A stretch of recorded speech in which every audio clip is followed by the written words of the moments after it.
उसके आधार पर मैं जो कुछ समाज को समझ सका हूं वो मैं आपको बताना चाहूंगा। बातचीत का आधार मेरी अध्यात्मिक इसलिए है क्योंकि मैंने सभी विषयों को, विषय विशेषज्ञों को थोड़ा थोड़ा पढ़ा, मैं उनसे मिला जुला, बातचीत की, मैंने हर चीज को जीवन में अंगीकृत करके देखा, एक्सपेरिमेंट्स करके देखा, और फाइनली मैं इस कंक्लूजन पे पहुंचा कि अध्यात्म के बिना कुछ नहीं हो सकता। इसलिए मैं आपके रब, खुदा, इष्ट सबको प्रणाम करता हूं। मैं आप सभी के गुरुओं को प्रणाम करता हूं, आप सभी के माता पिता को प्रणाम करता हूं, जिन्होंने हम सभी को यह सद्बुद्धि दी कि हम अच्छी अच्छी बातों के लिए भी बैठे, कभी उन चीजों के लिए भी बैठे जो बहुत जरूरी है और जिस पे हमारा सामान्यतः ध्यान नहीं जाता। और इसका रास्ता, किसी भी विकास का रास्ता केवल अध्यात्म से होकर गुजरता है। उसका एक बड़ा विशिष्ट कारण है, क्योंकि विकास विचारोन्मुख होता है, विकास कभी भी अर्थोन्मुख नहीं होता। किसी भी कौम की उन्नति, तरक्की उसके विचारों से हुई है, धन से नहीं हुई है। विचार से धन स्वतः आ जाता है। इसलिए जिस देश के पास विचार रहते हैं, जिस कौम के पास विचार रहते हैं, जिस परिवार के पास विचार होते हैं, उद्देश्य होता है जिस परिवार के पास उसकी जिंदगी का, वो तरक्की करता है, वो छा जाता है आसमान पर। और जिसके पास विचारों की कमी है, जिसके पास उद्देश्यों की कमी है, सोच की कमी है, वो बहुत ब्रिलियंट होते हुए भी, बहुत विलक्षण होते हुए भी गुलामी करता है। मेरे गुरु स्वामी विवेकानंद जी हैं, मैं उनकी एक बात कहना चाहूंगा। वो एक बार युवाओं का सम्मेलन एड्रेस कर रहे थे और बेहद गुस्से में थे, और उन्होंने सिर्फ एक बात कही कि इतना ज्ञान जिस संस्कृति का आधार है, उस ज्ञान के होने के बावजूद यदि तुम विदेशियों के सामने भीख मांगने को ज्ञानी बनना कहते हो तो धिक्कार है तुम पर। मुझे उनकी ये बात इतनी पिंच करी, मैंने उसके बाद कभी किसी से भीख नहीं मांगी। मेरे देश की संस्कृति का आधार रहा है ज्ञान। कोई भी यहाँ पर धर्म पनपा, उसका आधार रहा ज्ञान, और वो ज्ञान इतना विलक्षण है, आप देखिएगा अभी हम लोग बात करेंगे, वो ज्ञान इतना विलक्षण है, वो ज्ञान इतना पॉइंटेड है, वो ज्ञान इतना साइंटिफिक है, उसके बाहर कुछ भी नहीं।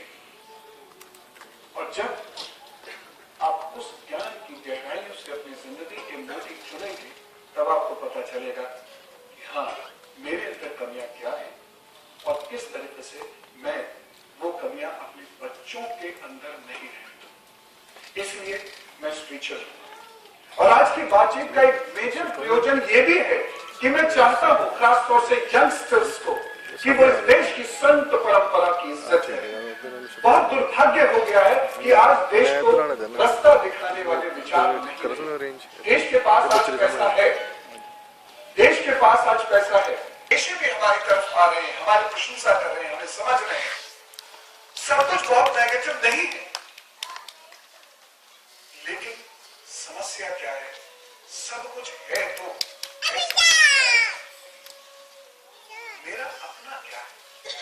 अगर आप एक लिस्ट बनाएं घरेलू सामानों की, तो आप उसमें से पाएंगे 72 से 75% तक जो चीजें हम यूज करते हैं ज्यादातर विदेशी है, चाहे कोलैबोरेशन से विदेशी है, चाहे डायरेक्ट विदेशी है।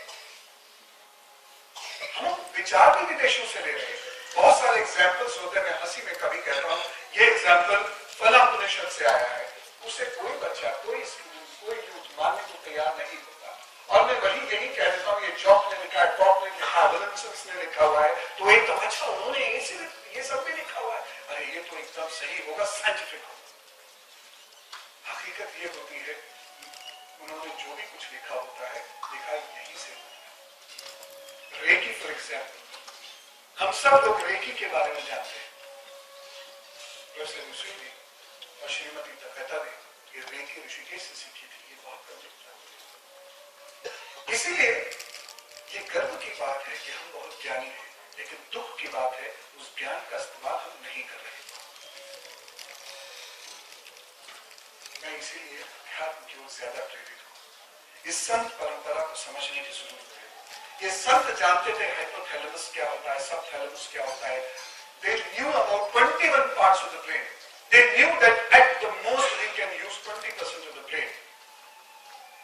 Einstein 12% ब्रेन का इस्तेमाल करता है, स्वामी विवेकानंद 13% ब्रेन का इस्तेमाल करते हैं।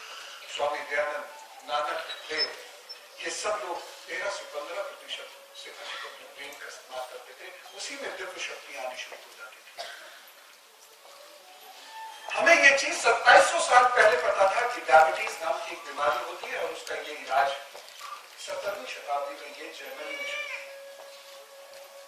तो हमारी संत परंपरा का मतलब सिर्फ इतना नहीं है कि हम मंदिर में बैठते हैं, घंटी बजाते हैं, कुछ पाठ करते हैं, कुछ मंत्र करते हैं, ये संत नहीं होता। संत परंपरा में रिसर्च शामिल है, समाज शामिल है, राष्ट्र शामिल है, और इसीलिए जितने भी संत हुए इस देश में, उन्होंने सबने राष्ट्र के बारे में बात की। किसी भी धर्म का कोई पीर बता दीजिए, पैगंबर बता दीजिए, प्रेरणा बता दीजिए, भगवान बता दीजिए, अवतार बता दीजिए, जो सड़क पर उतरकर जिसने अपने पैरों में खुद पत्थर ना चुभोए हो, कांटे ना चुभोए हो, लोगों के ताने ना सुने, और उनको मानने वाले लोग, हम लोग यानी सिर्फ कुछ औपचारिकताएं करके उनके धर्म की पूर्ति करना समझ लेते हैं। उनके स्वरूप को पहचानने की जरा सी भी कोशिश नहीं करते, उनके विचारों को समझने का जरा सा भी प्रयत्न नहीं करते, और छोटी छोटी बातों के लिए thanks to the West, thanks to America, thanks to India कहते रहते हैं। ये उनका अपमान करते हैं, क्योंकि वो सब जीवित रहे मेरे और आपके लिए, समाज के लिए, राष्ट्र के लिए। और यदि मैं कुछ भी ऐसा कार्य करता हूं तो मैं उस धर्म को नहीं मानता, यदि मैं राष्ट्र या समाज के विरुद्ध जाता हूं।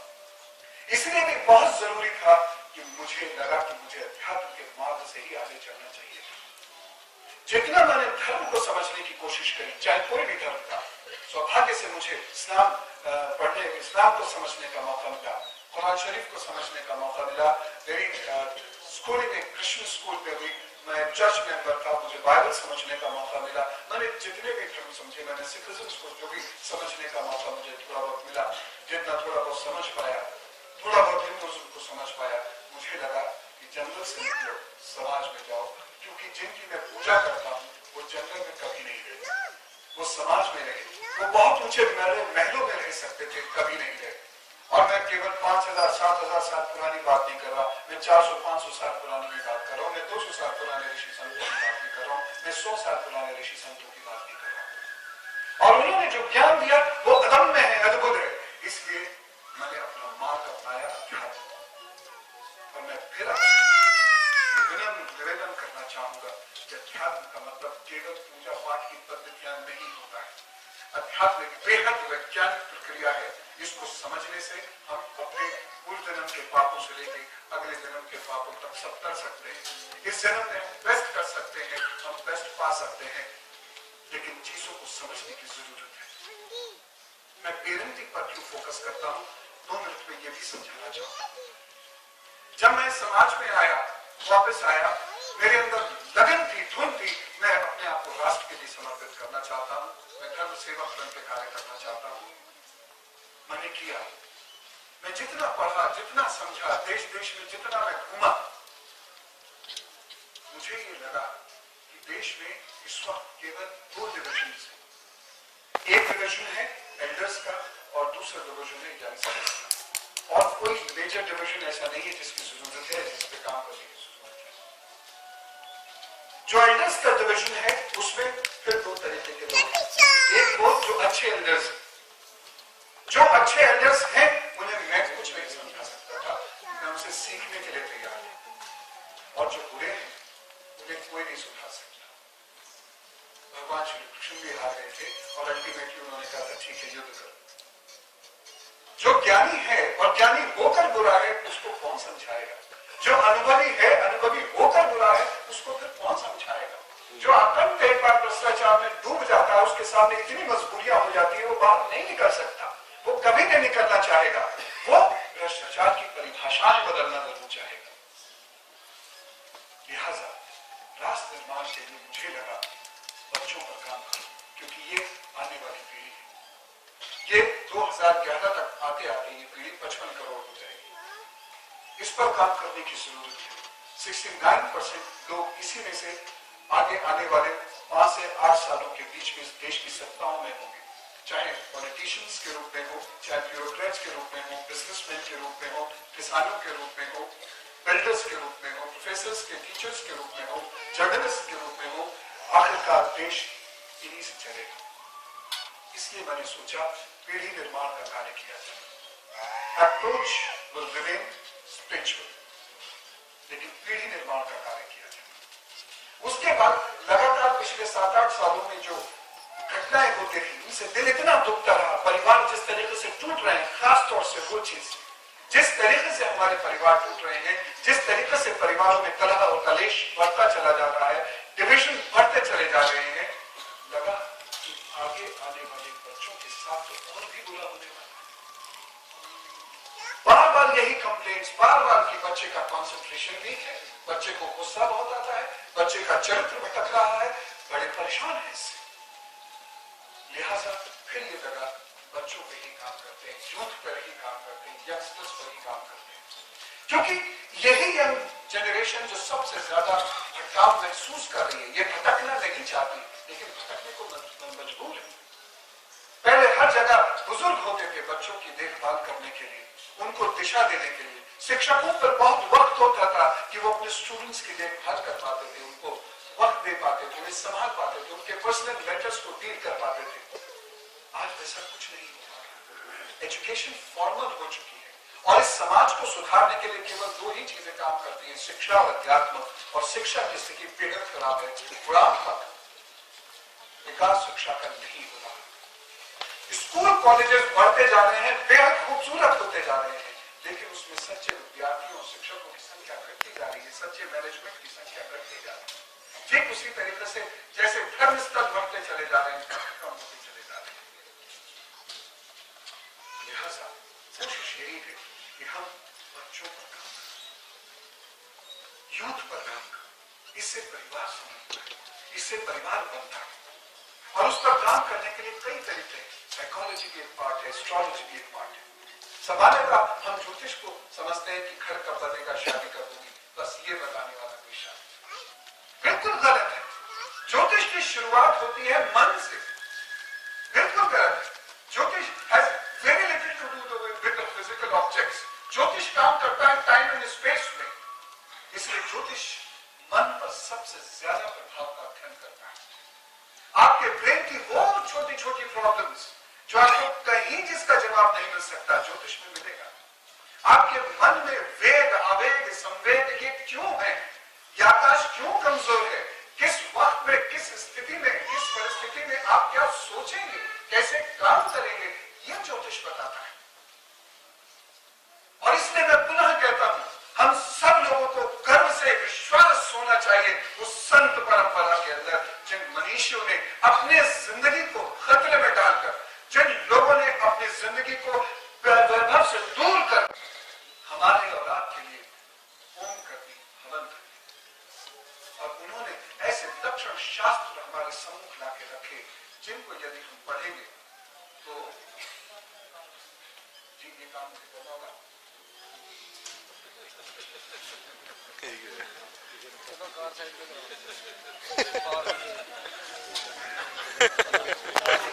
इसलिए बार बार अफसोस होता है कि आजकल आश्रमों की प्रतिष्ठा घट गई है, संतों की प्रतिष्ठा खुद घट गई है, और घटने के रीजंस में बहुत लॉजिक नहीं है।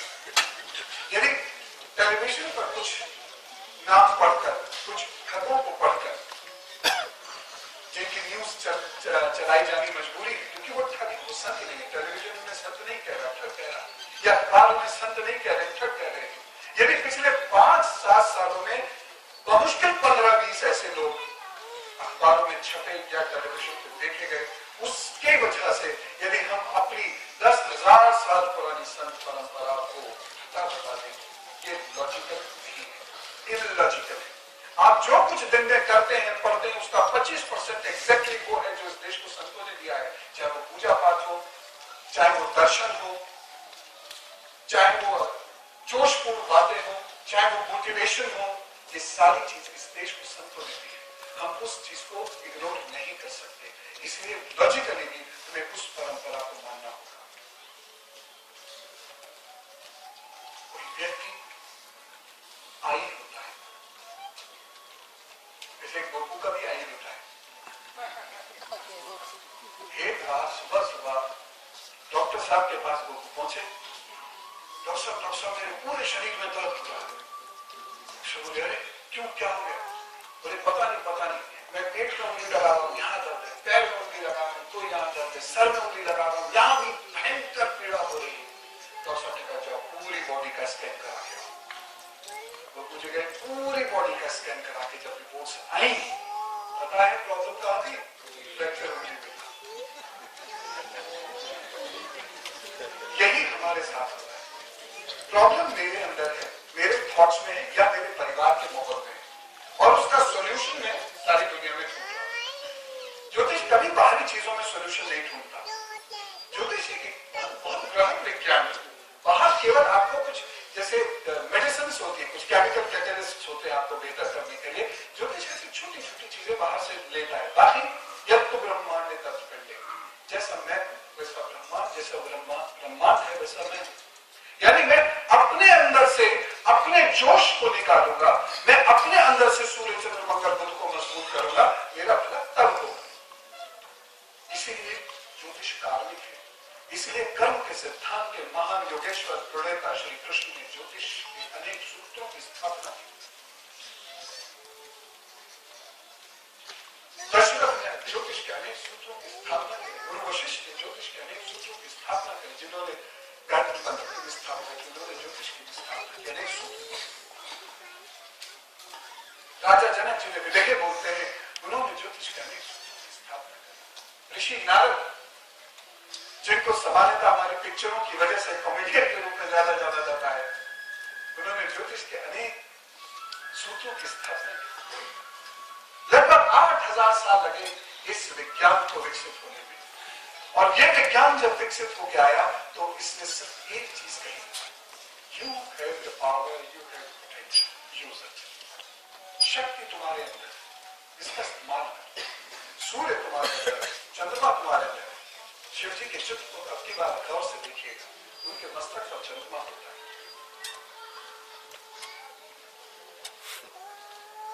सूर्य मेरे अंदर है, चंद्रमा मेरे अंदर है, मंगल मेरे अंदर है। ब्रेन के अंदर एक ग्रंथि होती है अमेग्डाला, वो मंगल है। उसी पर मंगल का प्रभाव पड़ता है। अगर अमेग्डाला और रेटिना के बीच में, जो आइस रेटिना की मैं बात कर रहा हूं, यदि कांटेक्ट नहीं होगा, आपका मंगल डिस्टर्ब नहीं सकता।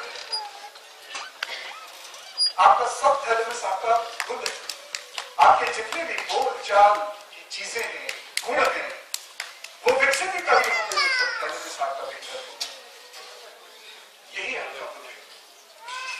तो सारे प्लैनेट्स आपके अंदर है, सारी शक्तियां आपके अंदर है।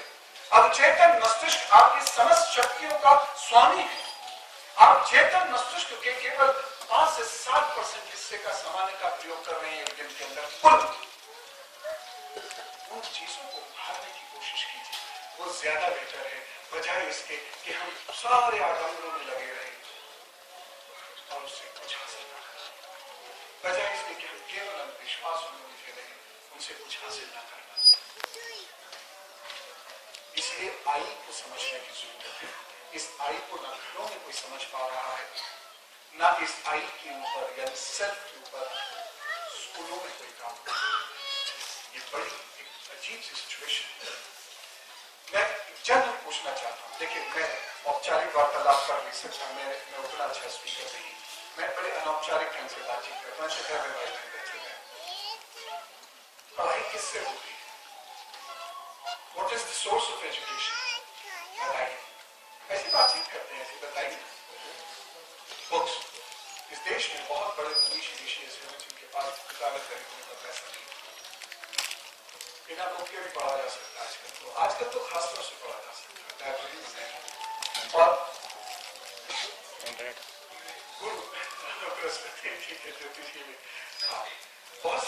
बहुत सारे लोग हैं जिन्हें मैं जानता हूँ कि वो कोई फॉर्मल एजुकेशन नहीं, जिन्हें कोई टीचर नहीं मिला सकता। अनुभव शिक्षा से आता है, लेकिन शिक्षा किससे आती है? कंसंट्रेशन, thoughts, concentration, observation, इच्छा शक्ति। फिलहाल 4 ही पे रुकते हैं। थॉट्स, ऑब्जर्वेशन, कंसंट्रेशन, इच्छा शक्ति यानी विल पावर। ये 4 ट्रेड्स हैं, ये 4 ट्रेड्स किसके हैं?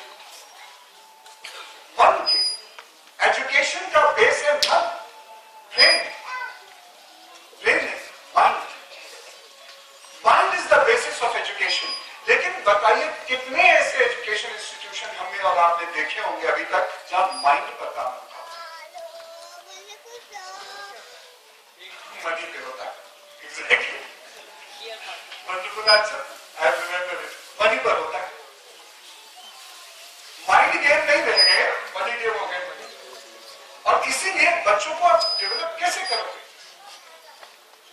एजुकेशन होती है माइंड से, थॉट से। एजुकेशन होती है थॉट के लिए और थॉट एजुकेशन को फर्दर प्रोलॉन्ग करती है। एजुकेशन से थॉट बेहतर होता है और थॉट से एजुकेशन बेहतर होती है। और यदि आपका माइंड ही कमजोर है, आपका थॉट प्रोसेस ही कमजोर है, फिर आप एजुकेट नहीं हो सकते। फॉर्मल एजुकेशन तो हो जाएगी और इसका सबसे बड़ा नुकसान हिंदुस्तान के समाज को हो रहा है। जितनी शिक्षा हिंदुस्तान के समाज में बढ़ी है, उतना भ्रष्टाचार भी हिंदुस्तान के समाज में बढ़ा है। पिछले 67 सालों में देख लीजिए। इसका मतलब ये शिक्षा ने कहा घर के अंदर कलह बढ़ रही है, बच्चों के अंदर एजुकेशन बढ़ रही है, सो कॉल्ड एजुकेशन। इसका मतलब शिक्षा से कोई फायदा नहीं। बच्चों का कॉन्सेंट्रेशन लेवल कम हो रहा है। हमारे बुजुर्गों का भी, इस बुजुर्गों को छोड़िए, जो 50+ जनरेशन है उसका कॉन्सेंट्रेशन अच्छा था, उसकी मेमोरी अच्छी थी। इवन 40+ की भी हम बात करेंगे तो उसका कॉन्सेंट्रेशन और मेमोरी बेहतर थी। क्यों नहीं? आज के बच्चों में कॉन्सेंट्रेशन की कमी क्यों है? हाइपर एक्टिविटी क्यों है? जरा सी बातचीत करते गुस्सा क्यों हमें आता है? विश्लेषणात्मक गुण कहां है? सोच कहां है? परिवार के प्रति प्रेम और करुणा कहां है? पहले तो लोग अपने देश के प्रति भी बड़े करुणा रखते थे, प्रेम रखते थे, श्रद्धा रखते थे। आज तो अपने गांव के लिए नहीं मिलती। ये सब क्यों नहीं है? ऐसा नहीं है कि माहौल बदल गया। माहौल कौन होता है? मैं और आप ही तो माहौल है। माहौल बदल गया यानी मैं और आप बदल गए। देश बदल गया यानी मैं और आप बदल गए। प्रजातंत्र क्या है? संसद क्या है? मैं और आप ही तो है, यानी मैं और आप बदले। मैं और आपने क्या बदला? विचार बदला, मन बदला, यानी गड़बड़ी मेरे ही अंदर है। I need to progress. हमने केवल धन को सब कुछ मान लिया और हमारे अंदर एनालिटिकल कैपेबिलिटी चूंकि कम हो चुकी है, इसलिए जो धनी राष्ट्र हैं, हमने कभी ये नहीं सोचा ये धनी हुए कैसे। अगर आप 1628 से और पर्टिकुलरली 1648 के बाद की जो वेस्टफीलिया की ट्रीटी हुई थी, इंटरनेशनल रिलेशंस में इसका बहुत जिक्र होता है। ट्रीटी ऑफ वेस्टफीलिया के बाद से जो डेवलपमेंट ऑफ वर्ल्ड अगर आप देखें तो उसकी इकोनॉमिक हिस्ट्री जरूर पढ़िएगा, particularly economic history of Europe. Well हेसिंगटन ने एक बहुत अच्छी बुक लिखी है, इकोनॉमिक हिस्ट्री ऑफ यूरोप। उसमें आपको मिलेगा कि किस तरीके से यूरोप ने करीब 300 सालों में अपनी अर्थव्यवस्था को मजबूत किया था। आप एडम स्मिथ एसी को पढ़िएगा, उनके लिबरल न्यू लिबरल थॉट्स को छोड़ दीजिए फिलहाल। वो क्या कहते हैं बिजनेस के बारे में, हिंदुस्तान को सूट करता है या सोशलिज्म के अगेंस्ट है, कैपिटलिज्म के फेवर में, उसे फिलहाल छोड़ दीजिए। लेकिन इनकी इकोनॉमिक हिस्ट्री को आप पढ़ना शुरू कीजिए। अब लस्की की इकोनॉमिक हिस्ट्री जो यूरोप के बारे में पॉलिटिकल इकोनॉमिक डेवलपमेंट की बात करती है, जरा उसको पढ़ के देखिए, फिर पता चलेगा कि उनकी तरक्की धन के लिए, धन के आधार पर नहीं हुई थी, उनकी तरक्की हुई थी साइंटिफिक इन्वेंशंस के आधार पर। यानी फिर माना जाता है उनकी तरक्की हुई थी टैलेंट के बेसिस पर। टैलेंट ने धन कमाया। मैं मैकॉले को बुरा नहीं मानता, सच बता रहा हूं, सैद्धांतिक बात कर रहा हूं। मैकॉले क्यों बुरा? अगर आप सोच के देखें मैकॉले क्यों बुरा? मैकॉले ने अपने देश के लिए काम किया और देश के लिए काम करने वाले को स्वर्ग मिलता है। मैकॉले मेरे देश में मेरा कल्याण करने के लिए नहीं आया था, उसे भेजा गया था उसके देश का कल्याण करने के लिए, उसने किया, उसे स्वर्ग मिला होगा। धिक्कार तो उन लोगों पर है जिन्होंने मैकॉले को अपने अंदर आज तक जीवित रखा हुआ है, वो मेरे देश के लोग। समस्या यहां है आए। इसीलिए मैं कभी भी होता है प्रॉब्लम अपने अंदर से खोजनी शुरू करता हूं। मेरे प्रश्न ने साईराम ने, मेरे नानक ने मुझको यही सिखाया। सल्लल्लाहु अलैहि वसल्लम ये बात कहते थे। प्रॉब्लम मेरे अंदर है, प्रॉब्लम बाहर नहीं है। मैं ही देश हूं, मैं ही संसद हूं, मैं ही विधानसभा हूं, मैं ही स्कूल हूं, मैं ही कॉलेज हूं, मैं ही बिजनेस हूं, मैं ही सब कुछ हूं इस देश के अंदर जो कुछ भी होता है। मैं यानी हम सब जनता।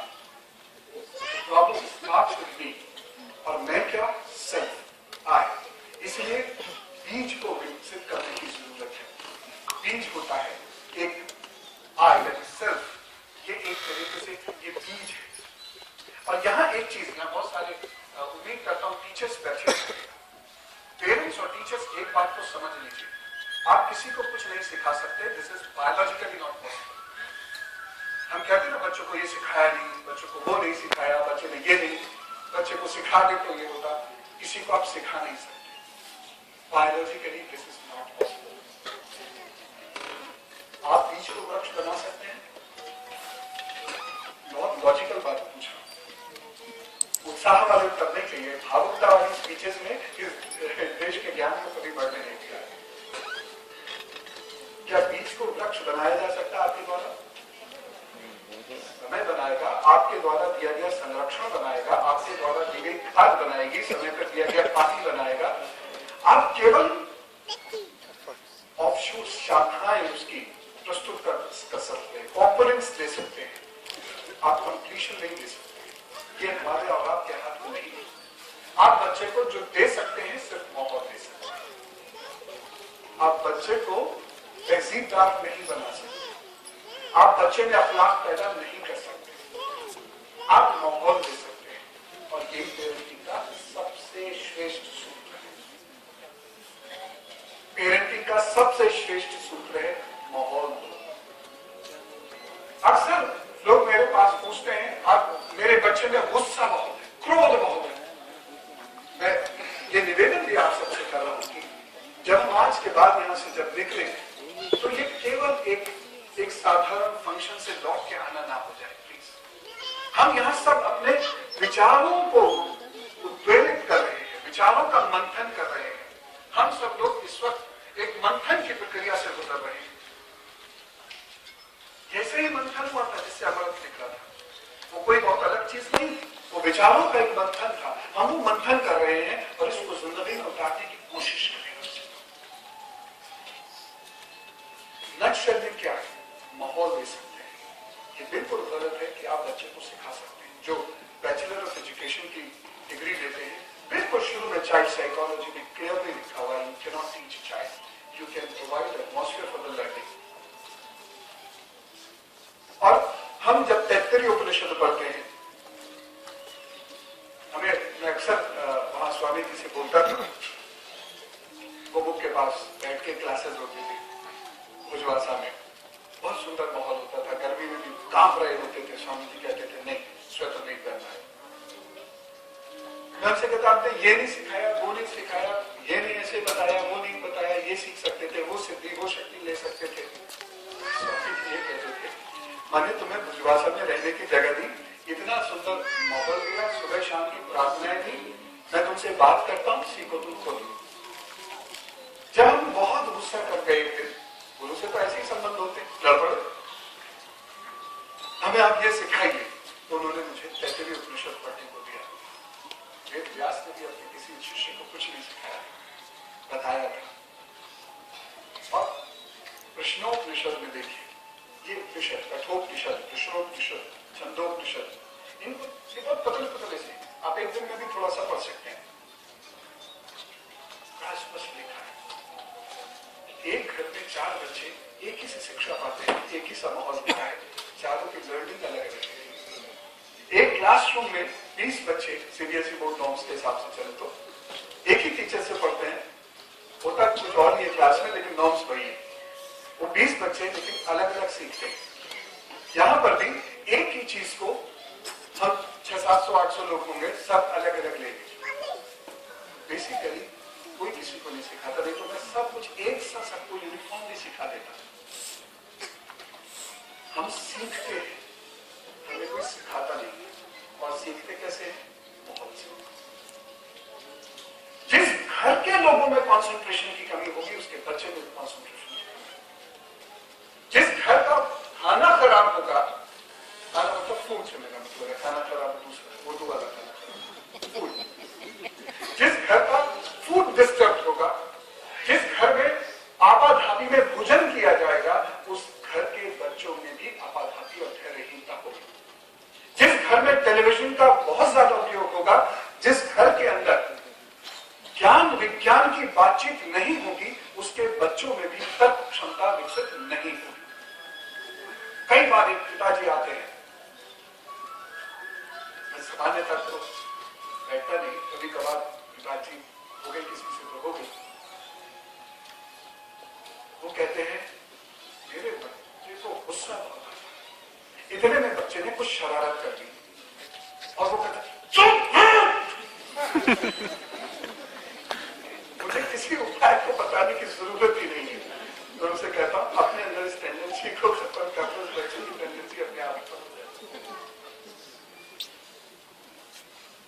इतना भयंकर गुस्सा, और बच्चों का गुस्सा शांत करने की कोशिश सफल नहीं हो गया।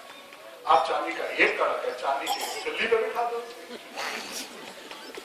आप एक मोती क्या उसके पूरे हाथ पांव में मोतियों बांध लो, कुछ नहीं होने वाला।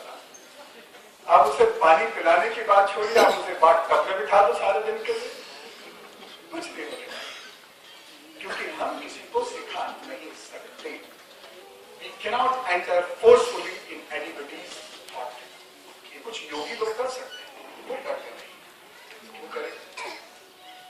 इंस्पिरेशन बहुत कुछ होती है। स्वामी विवेकानंद जी 150 साल से इंस्पिरेशन दे रहे हैं। इंस्पिरेशन बहुत सारे लोग हैं इंस्पायर होते हैं, बहुत सारे लोग आपके सोचे नियमित गुरुद्वारा जाते हैं, 305 सालों से जा रहे हैं, उसे नहीं जाते, वो इंस्पायर नहीं होते। बहुत से लोग हैं तहरीर की नमाज से मगरिब तक की नमाज पढ़ते हैं, इशा तक की नमाज पढ़ते हैं, बहुत से लोग नहीं पढ़ते।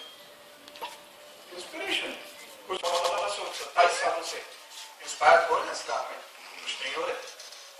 ये डिपेंड करता है लोगों के, इसलिए दोष कभी दूसरे को मत दीजिए। प्रॉब्लम मेरे अंदर, मैंने बहुत सारे घरों में देखा है मम्मी पापा मोबाइल के सारे दिन कुटु कुटु कुटु कुटु कुटु, माना ज्ञान का विज्ञान बच्चे पर कोई ध्यान नहीं, ना वहां पूजा है, इबादत है, कुछ नहीं, कोई नोट्स नहीं बनाते, कुछ नहीं। हर वक्त ऑफिस घर में है, हर वक्त ऑफिस की बातें घर में है, बचा कुचा समय दोस्तों का, बच्चा भटक रहा है, भटकते हुए वो कुछ भी सीखेगा। और हमेशा याद रखिए, बच्चा जितना बलवीर है आपको उतना ज्यादा चेतन रहना पड़ेगा। तो आपका ही जब कॉन्सेंट्रेशन नहीं है, आप ही फोकस नहीं कर रहे हैं, बच्चे को फोकस नहीं दे सकते। दूसरा मैं सूत्र बताता हूँ, आई की बात कर रहा हूँ, बीच की बात कर रहा हूँ।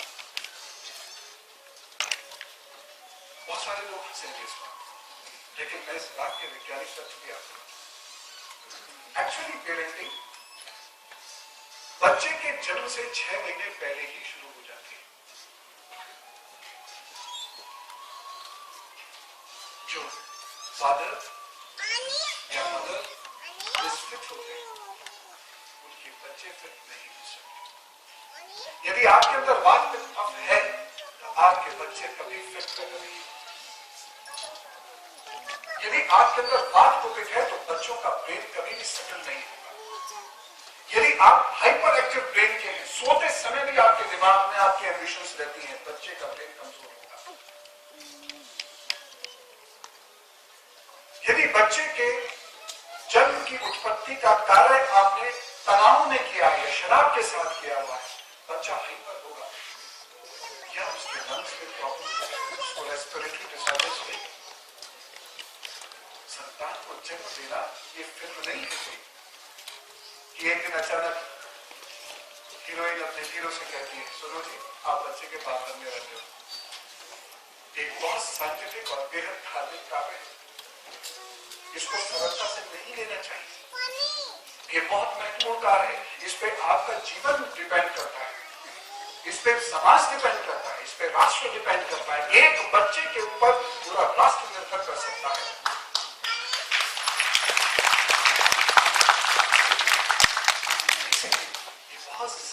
जिम्मेदारी निभाने की बात है। इसलिए मैं परवरिश को बहुत इंपॉर्टेंट मानता हूँ। बच्चों के साथ साथ बड़े भी इस चीज को समझे। सेल्फ को डेवलप किए बिना आप अपने दुर्भाग्य से भी नहीं लड़ सकते, बुराइयों को भी नहीं खत्म कर सकते। बहुत मेहनत करने के बाद ये सेल्फ बीज के रूप में एक वृक्ष बनता है। और कैसे बनता है उस चीज को समझिए। पहली चीज है गुड पेरेंटिंग। इसको समझिए। अप्रोच मेरी बिल्कुल विशुद्ध आध्यात्मिक है। मैं केवल आध्यात्मिक व्यक्ति हूं, मैं ईश्वर के अलावा कुछ नहीं जानता। इसलिए इन बातों को उसी गहराई से समझने की कोशिश कीजिए। पेरेंटिंग में 3 चीजें होती हैं, माइंड, बॉडी एंड सेल्फ। हमारी पेरेंटिंग बॉडी तक रहती है। हमारी ग्रोथ का मतलब होता है बॉडी या मनी। बॉडी एक कंपोनेंट है, one of the components. Shri Krishna ने 2 प्रकार के पुजारी बताते हैं, अपरा और परा। अध्याय 7 श्लोक 19। परा और अपरा 2 विद्याएं। अपरा विद्या के लोग विद्वान होते हैं क्योंकि वो भौतिक विज्ञानों का अध्ययन करते हैं। श्री कृष्ण कहते हैं वेद पढ़ने से तो विद्वान नहीं होता। विद्वान या ज्ञानी वेद सुनने से होता है। जो उस नॉलेज का इस्तेमाल कर सकता है वो है ज्ञानी। वेद जानना प्रोफेसर भी हो सकती है। Professor knows the Veda. Professor Sanskrit जानते हैं, प्रोफेसर बहुत कुछ जानते हैं। मैं प्रोफेसर हो सकता हूँ, लेकिन अगर किसी चीज को मैंने सुना नहीं है, मैं ज्ञानी नहीं हो सकता। सबसे पहली चीज है पेरेंटिंग में माइंड पर ध्यान रखें। माइंड ज्यादा इंपॉर्टेंट है। बच्चों में हाइपर एक्टिविटी और शरारतें जो बड़े शरारतें सब में होनी चाहिए। जिस बच्चे में शरारत नहीं वो समझिए प्रॉब्लम नहीं, उसको कोई प्रॉब्लम नहीं। लेकिन हाइपर एक्टिविटी वो बढ़ती चली जाती है। यदि पिता के पित्त ज्यादा बनता है और मदर गैस से पीड़ित रहती है और ऐसे में संतान गर्भ में आती है, संतान का जन्म होता है, बच्चा 100% हाइपर एक्टिव। प्लीज ध्यान दीजिए, अभी से ध्यान दीजिए। और हाइपर एक्टिव बच्चा यदि आपके घर के अंदर है और आपने गुस्सा किया, ज्यादा गुस्सा करते हैं, तो वो हाइपर एक्टिविटी और बढ़ती चली जाएगी। आगे जाके एंजाइटी में तब्दील हो जाएगी। एंजाइटी शुरू हो जाएगी और एंजाइटी अपने आप में बहुत बड़ा रोग है। एंजाइटी से पैल्पिटेशंस बढ़ जाते हैं। एंजाइटी से कंसंट्रेशन कम होता है। एंजाइटी से ट्रिमर्स आते हैं हाथ पांव में, 40+ में आने शुरू हो जाते हैं। एंजाइटी से नींद कम आती है। एंजाइटी से षड्यंत्र करता है। क्योंकि एंजाइटी वाला व्यक्ति असुरक्षित होता है और असुरक्षित व्यक्ति टैलेंट का इस्तेमाल नहीं करता। और याद रखिए, जो व्यक्ति अपने टैलेंट का इस्तेमाल नहीं करता या चापलूस होता है या षड्यंत्र होता है। जिन लोगों में टैलेंट होता है और जो टैलेंट का इस्तेमाल करते हैं, किसी की चापलूसी अपना भी नहीं।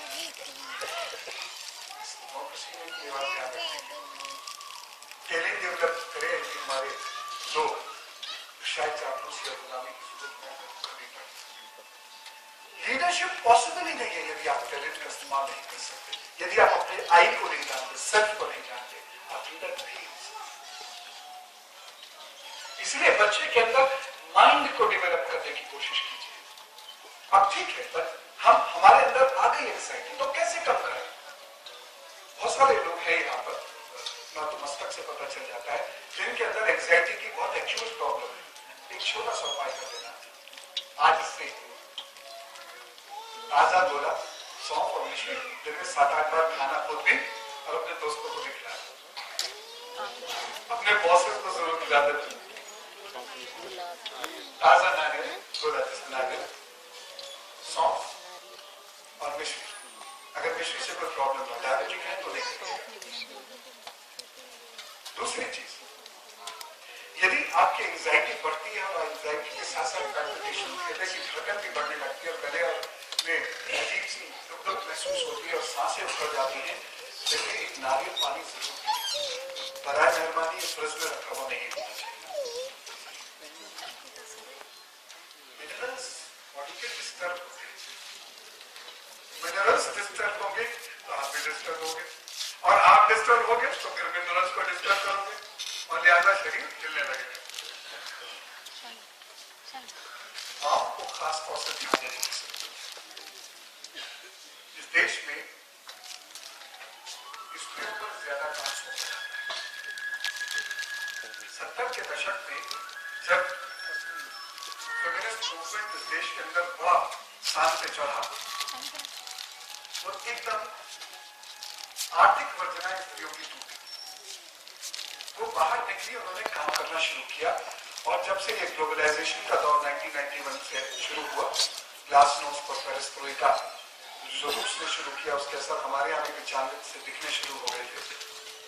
तो गर्भाचौथ की सौगात को हमने आगे बढ़ाया जब तो हमारे यहाँ की स्त्रियों ने अर्निंग शुरू करी।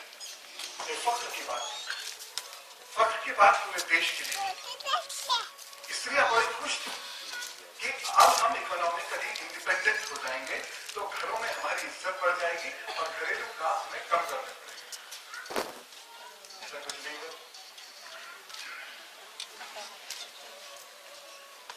2-4% घरों में हुआ हो तो मैं कह नहीं सकता।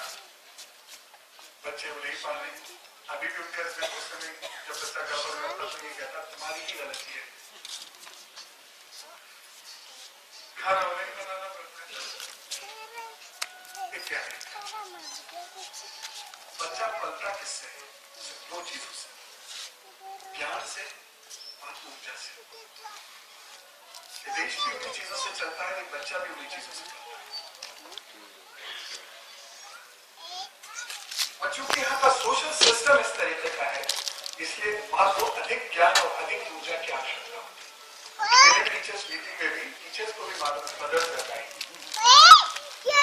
इसलिए मदद को ज्यादा नॉलेजेबल होने की जरूरत है, इसलिए मदद को ज्यादा एनर्जी की जरूरत है, क्योंकि उन्हें बच्चे के साथ उस एनर्जी का मुजाहरा करना है, उस एनर्जी को दिखाना है। यदि वो उस एनर्जी को नहीं दिखा पाएंगे, बच्चा या तो हाइपर होकर घर से बाहर जाएगा या फिर डर होकर घर के वो टेलीविजन को दोस्त बना लेगा, इंटरनेट को दोस्त बना लेगा, मोबाइल्स को दोस्त बना लेगा, ह्यूमन इंटरेक्शन उसका कम हो जाएगा। Minor kind of non medical autism उसके अंदर डेवलप हो जाएगा।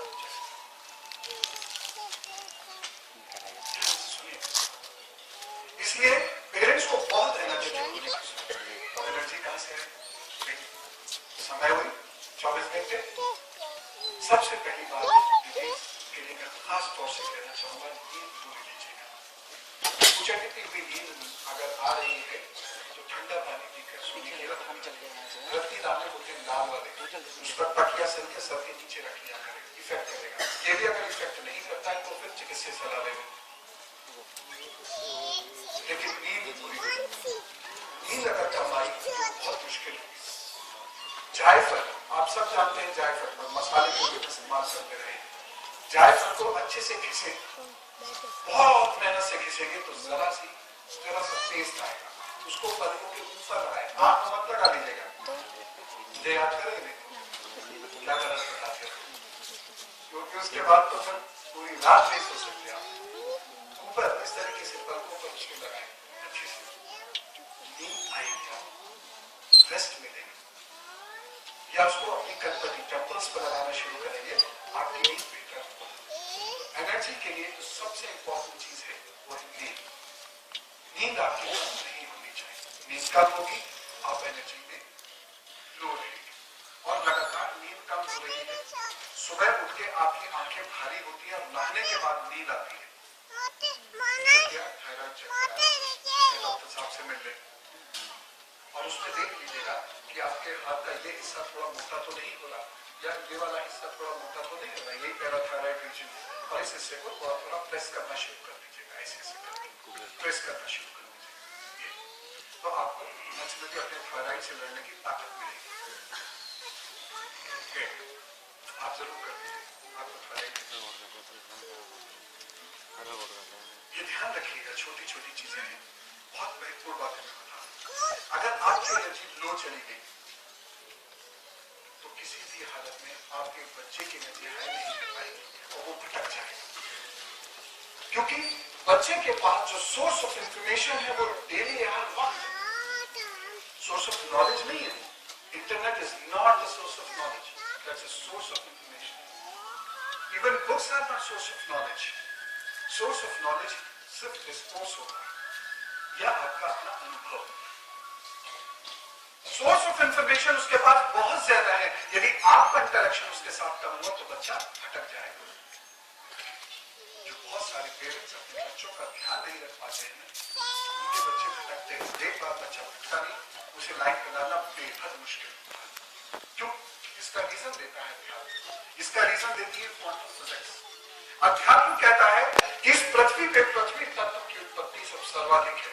5 प्रकार के तत्व होते हैं, अग्नि, जल, वायु, आकाश, पृथ्वी। पृथ्वी तत्व सबसे ज्यादा होता है और पृथ्वी तत्व अवस्थित होता है हमारे मूलाधार में।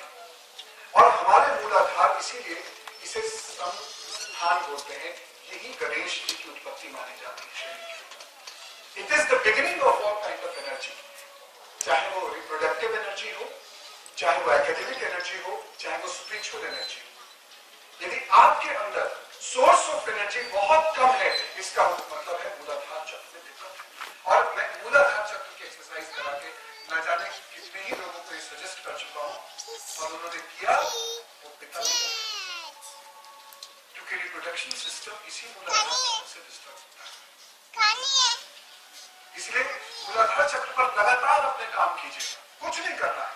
बंद, जिसे मूलाधार बंद कहते हैं, पुलिन द रेक्टम, सांस रोके 10 सेकंड तक बैठ रहिए, फिर छोड़ दीजिए, फिर पुलिन द रेक्टम, दरे जाबत जो होता है जहां से टॉयलेट करते हैं, खींचिए जोर से, 10 सेकंड रोकिए, छोड़ दीजिए। आपके अंदर एनर्जी डेवलप होनी शुरू हो जाएगी, एकदम गर्मी से महसूस करेंगे और धीरे धीरे धीरे धीरे एनर्जी इंप्रूव होगी, आपकी शुरू हो जाएगी। यहां से आप यदि कम भी खाते हैं एनर्जी गेन करेंगे, यदि आप समय से नहीं भी खा पाते हैं एनर्जी गेन करेंगे। यही बुद्ध है, यही गणेश। बुद्ध को बहुत सारे ज्योतिष की बात करूं थोड़ी सी, तो बुद्ध का स्थान शमशान माना जाता है। ये शमशान नहीं है, सबस्थान है, यानी बॉडी का जो एग्जैक्ट पार्ट ऑफ बैलेंस है वो है। और जिसका मूलाधार चक्र बैलेंस में रहता है, उस पर ट्रिमर्स नहीं आते, उसको कमर की प्रॉब्लम कभी भी नहीं होगी, उसकी याददाश्त कभी कम नहीं होगी। This balances your personality also. उसको गुस्सा खुद करना चाहेगा तभी आएगा, किसी के दिलाने से नहीं आएगा। हमेशा याद रखिए, never allow anybody to disturb you. किसी को इतनी इजाजत मत दीजिए अपनी जिंदगी में कि वो आपको डिस्टर्ब कर सके। ये आपकी सबसे बड़ी कमजोरी में से एक है। यही बुद्ध है और कुछ नहीं। बुद्ध खराब हो, कितना भी खराब हो, टेलीविजन पे ऐसी गंभीर गंभीर बातें करते हैं लोग, टेलीविजन बदल देते हैं। इसलिए टेलीविजन वाले लोग भी जो है वो कहते हैं की बातें, पता नहीं आज लोग उठ के जाने लगते।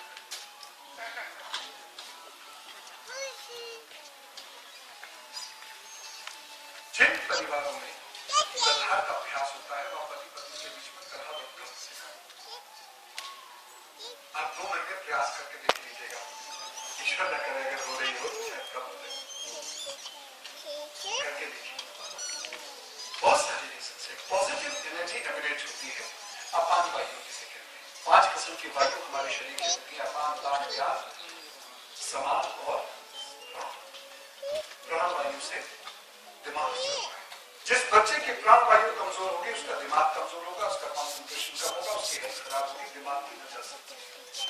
आप विचारों को मजबूत कीजिए। ये प्रोवर्ब मैं बिल्कुल नहीं मानता, a sound mind lives in a sound body. मेरा प्रोवर्ब है, a sound body lives in a sound mind. यदि आपका ब्रेन सही नहीं है, विचार आपके यदि कलुषित है, यदि एंजाइटी है, गुस्सा, ये सब आपके मेंटल ट्रेट से तो है, और ये यदि डिस्टर्ब हो रहे हैं तो आपकी बॉडी डिस्टर्ब हो जाएगी। इसलिए आपको मेरी दूसरी सलाह है, सौंफ और नारियल पानी का सेवन जरूर करने से एनर्जी आती है। आंवले का सेवन जरूर करने से एनर्जी आती है। सुबह का भोजन कोई और घर में करे या ना करे वो 7:30 बजे तक कर ले। दोपहर का भोजन कोई करे ना करे वो 1 बजे तक कर ले। शाम को 4 से 5 के बीच में हल्का फुल्का जरूर खाए और 8 बजे तक भोजन कर ले, चाहे कोई करे या ना करे। पति का जुड़ाव ना करें, आप अपना भोजन करें, क्योंकि आपकी ताकत ही पति की ताकत है। आप अगर भोजन सही समय पर नहीं करेंगे तो आपको परेशानियां होंगी। दूसरी चीज जो आपको ध्यान रखनी है, अपने गोल्स बिल्कुल सही ध्यान डिफाइन करने। जिन परिवारों में उद्देश्य नहीं होता वो परिवार बिखर जाते हैं, वो लोग बिखर जाते हैं जिनकी जिंदगी का कोई उद्देश्य नहीं। और उद्देश्य बिल्कुल स्पष्ट होना चाहिए, और उद्देश्य ऐसा नहीं कि स्पष्ट होगा तो अवसाद नहीं आएगा, आएगा। मैं अर्जुन की बात पुनः लेता हूं। गीता क्या है? दुनिया का सबसे पहला मनोवैज्ञानिक मैनुअल है Gita. First counsellor of the world is Shri Krishna और फर्स्ट पेशेंट अर्जुन को क्या समझते हैं लोग? क्या वो कमजोर थे? क्या उनमें बुद्धि बल नहीं था? वो इंटेलेक्चुअल नहीं थे? और तब कहते हैं श्री कृष्ण उन्हें शत्रुओं को तपा देने वाले, इतनी पावर उनके अंदर थी, इतना ज्ञान बल बुद्धि उनके अंदर थी। एक बड़े कलाकार भी वो थे। हम उनका केवल एक धनुर्धर का रूप देखते हैं, वो एक बहुत बड़े कलाकार भी थे। कभी मौका मिलेगा तो श्री कृष्ण के ऊपर ढेर सारी मैं बात करना चाहूंगा। श्री कृष्ण वैसे कुछ नहीं है जिसने जैसे हम जानते हैं। श्री कृष्ण की उम्र कितनी थी हमें से पता है किसी व्यक्ति को? 125 साल। एक तो पता है, 125 साल। और हम श्री कृष्ण की कितनी स्टोरी पढ़ते हैं? आप ही बताओ। बहुत 14 साल और कुछ लोग 18 साल। बाकी के श्री कृष्ण जैसे रूप की पूजा करेंगे वैसे ही हो जाएंगे। बाकी के श्री कृष्ण के बारे में सिर्फ हम एक चीज जानते हैं, रसिया थे। श्री कृष्ण कभी रसिया नहीं थे। Great astrologer, great scientist, great आयुर्वेदाचार्य, स्किन स्पेशलिस्ट, एक ग्रेट एस्ट्रोनॉमर, एक ग्रेट एग्रीकल्चरिस्ट। गाय के आधार पर कृषि व्यवस्था दी है वो श्री कृष्ण ने दी है। इतने महान व्यक्ति को आपने क्या बना के रख दिया? तो वो क्यों के संग वो राधा के संग घूमते रहे। और राधा और श्री कृष्ण का रिश्ता क्या दोबारा से पता नहीं लगता। शर्म जरूर आई है। और ये तो ये she was like mother to him। Radha Shri Krishna की प्रोटेक्टर थी। उनको लिए फिरती थी जिससे कंस की फौज में मार ना दे। क्या रिश्ता था? 12वीं शताब्दी से जैसी कुछ नज़्में पढ़ के या रुबाइयां पढ़ के हमने श्री कृष्ण का पूरा चरित्र बदल दिया, जबकि वो अलग कारणों से लिखी गई थी। वो अपनी जगह थी, लेकिन हमने कोई शोध नहीं किया। अपने भगवानों पर कोई शोध नहीं करेंगे। कुछ भी मंचों से बोल दिया जाता है। ज्ञान की कमी मत होने दीजिए। और ये मेरी बहुत विशेष संदर्भ में आपसे बात कर रहा हूं। भगवान श्री कृष्ण ने 12 वर्ष तपस्या की थी पिता बनने के लिए, तब पिता बने, क्योंकि उन्हें पता था पिता बनना कितना महत्वपूर्ण है। मेरी जो संतान होगी वो इस दुनिया को चलाने वाली है।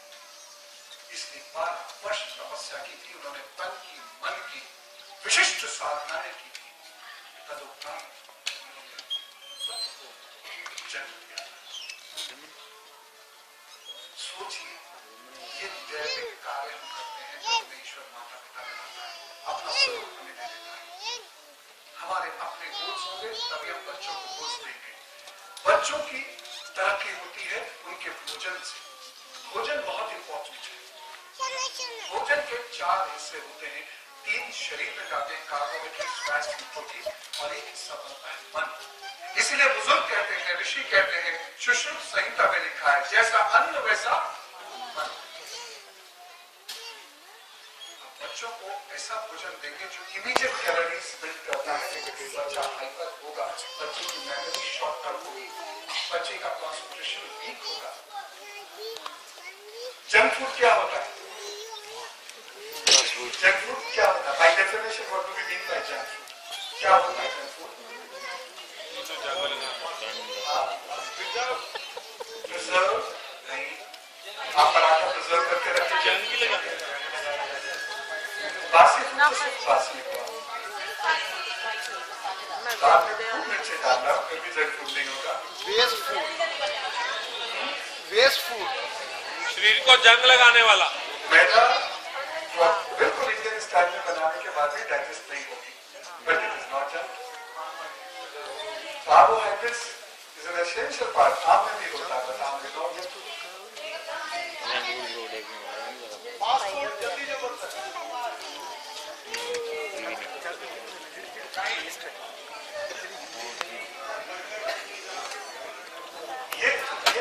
सब जंक फूड है, ये जंक फूड नहीं है। समोसा फास्ट फूड है लेकिन जंक फूड नहीं है। अनहेल्दी बहुत सारी चीजें नहीं हो सकती, जंक फूड नहीं हो सकती। क्विक एनर्जी मौसमी के रस में भी होती है लेकिन जंग नहीं है। देखिए देखिए मैं यही बात कह रहा हूँ हम चावल फ्राइड हो सकते हैं, जंग भी होते हैं। पका हुआ तो भारतीय सभ्यता में भोजन होता ही नहीं क्या पूरी तरह, लेकिन वो जंग नहीं होता जी। वो तो आज भी जंग हो गया फिर वो तो नहीं होता जी।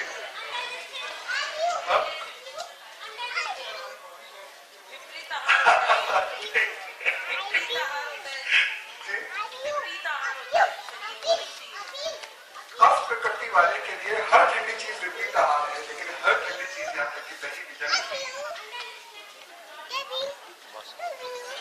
That's a problem of mine. That's a problem of mine. That's not the problem of food. I don't. This is that. One question. Means more than junk food का मतलब है कि एक छोटा सा शब्द, सुबह से रात तक हम बच्चों के पीछे पड़ा रहते हैं लेकिन हमें नहीं मालूम चलता जिस भोजन की न्यूट्रिशन नहीं होते या जिस भोजन की न्यूट्रिशियस वैल्यू जीरो होती है उसे जंक फूड कहते हैं। इसीलिए जंक फूड नहीं खिलाना चाहिए। पराठा यदि ताजा बना रहे हैं तो वो जंक फूड नहीं है। पराठे पे जो आप 100 ग्राम मक्खन पा दो तो पराठा जंक फूड नहीं है, हैवी फूड हो सकता है, जंक फूड नहीं होगा। समोसा आप खिला दो, समोसा जंक फूड नहीं होगा यदि उसमें आलू ताजे हैं तो,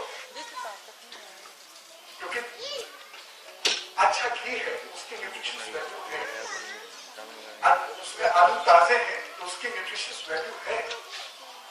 और अब देखिए फ्रीज या पैक की बात नहीं है, ताजा भोजन घर का बना के पैक करके यदि फ्रिज में रख देते हैं उसमें फिर भी इतनी प्रॉब्लम्स नहीं होगी। जंक फूड बच्चे को नहीं देना है क्योंकि उसको कोई न्यूट्रिशन नहीं मिल रहा है, वो सिर्फ मोटा हो जाएगा, पेट फैल जाएगा उसका, बैली पॉट बैली जिसे कहते हैं। और जितना जंक फूड बच्चा खाता है उतना उसका दिमाग कमजोर होता है। इसके असर सालों साल दिखाई नहीं पड़ते, 5-7 साल में धीरे धीरे दिखाई पड़ते हैं। चूंकि हम जानते नहीं है इसलिए हमें जब तक चीजें पता चलती हैं वो 24 स्टेज तक पहुंच चुकी है। इसलिए जंक फूड नहीं लेना चाहिए, हर चीज का लॉजिक है। इसीलिए जंक फूड, इसीलिए कहते हैं जैसा आने वैसा मन।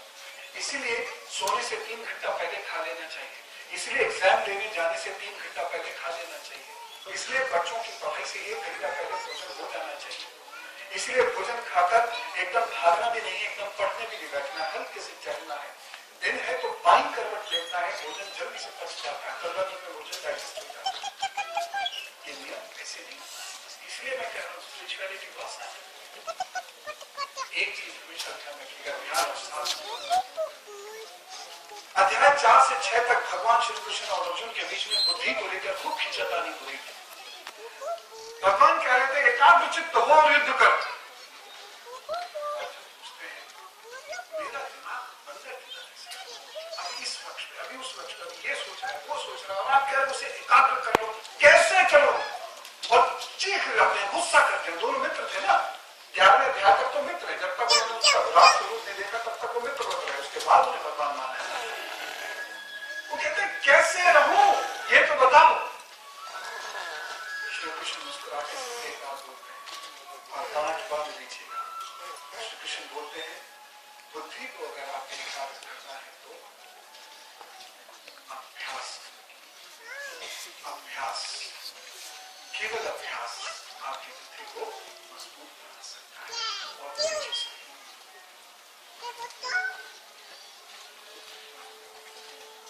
बच्चों को ये सिखाएं, बड़े आदमी बनना है, जो चीज करना चाहते हो जिंदगी में अभ्यास करना, नियमित अभ्यास करना। जो लोग अभ्यास नहीं करते वो कितने भी विद्वान और विदुषी क्यों ना हो,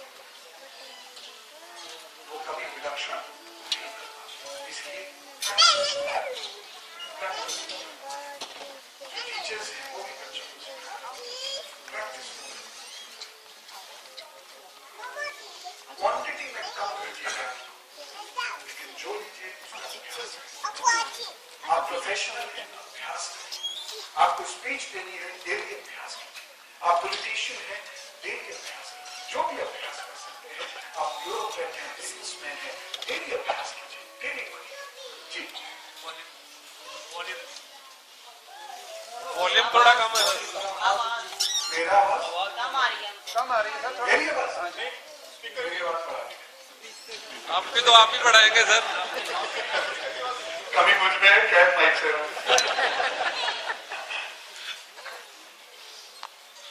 अब आगे ये सर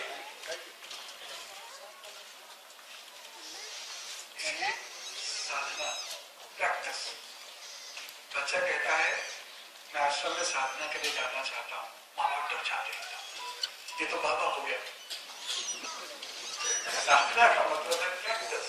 वैसे भी हम लोगों में एक आदत है स्वामी विवेकानंद पैदा हो पड़ोस के घर भगत सिंह पैदा हो इस वाले पड़ोसी के घर जिसने सबसे ज्यादा कष्ट मुझे दिए हैं उसके घर में पैदा करना आजाद को साधना तब जाकर आई ठीक होगा। और एक बहुत बेसिक सूत्र में आपको जीवन का बताना चाहता हूं जो मैंने महसूस किया। यदि आपको अपने अंदर कोई परिवर्तन करना है अपने भाग्य में कोई परिवर्तन करना है मैं आपको बताने वाला हूं इसकी बहुत सारी चीजें। यदि आपको अपने समाज में परिवर्तन करना है यदि आपको अपने राष्ट्र में परिवर्तन करना है तो सबसे पहले परिवर्तित होना पड़ेगा। जो देश कुशल भक्तेरे वाले लोग होते हैं वो स्वयं परिवर्तित हुए बिना परिवर्तन करने चले जाते हैं। इसलिए इस देश में परिवर्तन अभी भी उजागर नहीं हो पाया बहुत देर से। क्योंकि परिवर्तन जो लोग करना चाहते थे वो परिवर्तित हुए नहीं। जब परिवर्तित हुए बिना परिवर्तन करेंगे तो दूसरों को केवल उपदेश तो देंगे हम वैसे होने की कोशिश नहीं करेंगे। इसीलिए गुरु वो महान था जिसके पास एक स्त्री आई कि मेरा बच्चा मीठा बहुत खाता है इसका मीठा छुड़ाओ। गुरु ने कहा 15 दिन मरना और उसके बाद उसके बच्चे को उपदेश दिया। इसमें गुस्सा हुई बोली कि आपने इस काम के लिए 15 दिन लगा दिए। बोले नहीं इस काम के लिए नहीं क्योंकि मैं खुद मीठा बहुत खाता था जब तक मैं नहीं छोड़ सकता था इस बच्चे को उपदेश कैसे देता। और यही हमारे अंदर सबसे बड़ी कमी है। घर में भी स्कूल्स में भी ब्यूरोक्रेसी में भी टीचिंग में भी प्रीचिंग में भी अध्यात्म भी उसी तिराहे पर आकर खड़ा हुआ उसी क्रॉसरोड्स पर आकर खड़ा हुआ जहां बाकी है। हम सिर्फ प्रीच करना सीख रहे हैं हम वैसे होते नहीं। इसीलिए हमारे ऑरा से हमारी ऊर्जा से किसी में परिवर्तन नहीं होता। क्योंकि हम खुद नहीं बदले हैं इसलिए हमारे अंदर सकारात्मकता आई नहीं है। पॉजिटिव एनर्जी हमारे अंदर आई नहीं है। हमारे भाव वैसे हुए नहीं है। हमारी आंखों में वो तेजी आई नहीं है। हमारे चेहरे पे वो गर्व छलकता ही नहीं है क्योंकि हम नहीं बदले। लिहाजा लोग हमसे आकर्षित नहीं होते। इसलिए आज के दौर में लोगों से प्रेरणा लेकर जीवन बदलने वाले लोग बहुत कम है। पुराने दौर में थे नेताओं से प्रेरणा लेकर लोगों ने अपनी जिंदगियां दांव पर लगा दी बदल गए। संतों से प्रेरणा लेकर बदल गए। ब्यूरोक्रेट्स को देखकर अपने स्कूल में बदल गए। लेकिन आज वो प्रेरणा नहीं है क्योंकि प्रेरणा देने वाले लोग परिवर्तित नहीं हुए इसलिए वो कोई परिवर्तन कर नहीं सकते। इसलिए अपने अंदर ये मात्रा उत्पन्न करना पड़ेगा। मैं व्यवहार की बात बताता हूँ। लोग ज्योतिष की बात करते हैं। यदि आग के अंदर किसी को तरसा रहे हैं तो सूर्य कभी कमजोर कितना भी मजबूत हो सूर्य हमेशा कमजोर होकर आपके पद प्रतिष्ठा को कमजोर कर देगा क्योंकि सूर्य आपके अंदर वो अद्भुत अदम्य शक्ति दे रहा था जिसकी मदद से आपने दूसरे को सहारा देना था। दूसरे को सहारा देना है ये अनकंडीशनल देना है। ये आपके संचित है। दूसरे आपको धोखा देगा उससे आपका कोई मतलब नहीं। आपको सहारा देना है।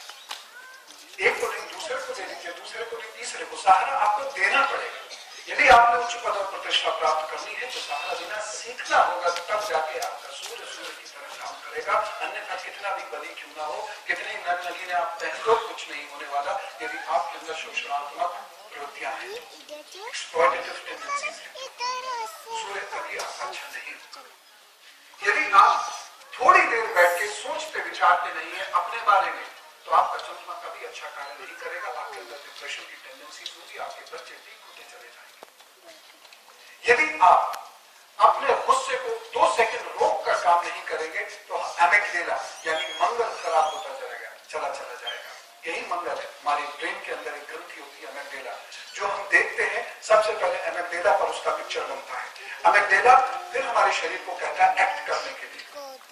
ये तो एक सामान्य इंसान की बात है, इसे क्रोध नहीं आएगा, ये जानबूझकर क्रोध करेगा, आवश्यकता होती है कभी कभी क्रोध की। लेकिन यदि आपका एमिग्डाला पर रेटिना पिक्चर भेजता ही नहीं, आप किसी चीज को देखते हैं और एकदम रिएक्ट कर देते हैं, वही तो क्रोध है, वही तो क्रोध है। एक माता अपने बच्चे को अपने पालतू नेवले के सहारे छोड़ के गई। जैसे कमरे में लौट के आई, देखा नेवले के मुंह में रक्त लगा हुआ था, उसको गुस्सा आया और देखा था, उसने ईंट नेवले को दे मारी कि हाय कि मेरे बच्चे को खा गया। नेवला मर गया। जब वो बच्चे को उठाने पहुंची तब उसने देखा बच्चे के पास एक सांप मरा हुआ।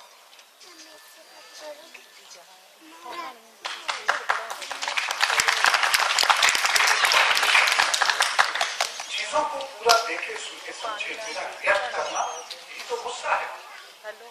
अपनी एम्बिशंस को पूरा ना होने हुए चिड़चिड़ाना, यही तो गुस्सा है।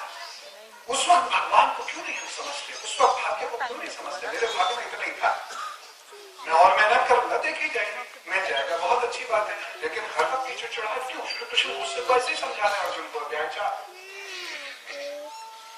गुस्सा क्या है?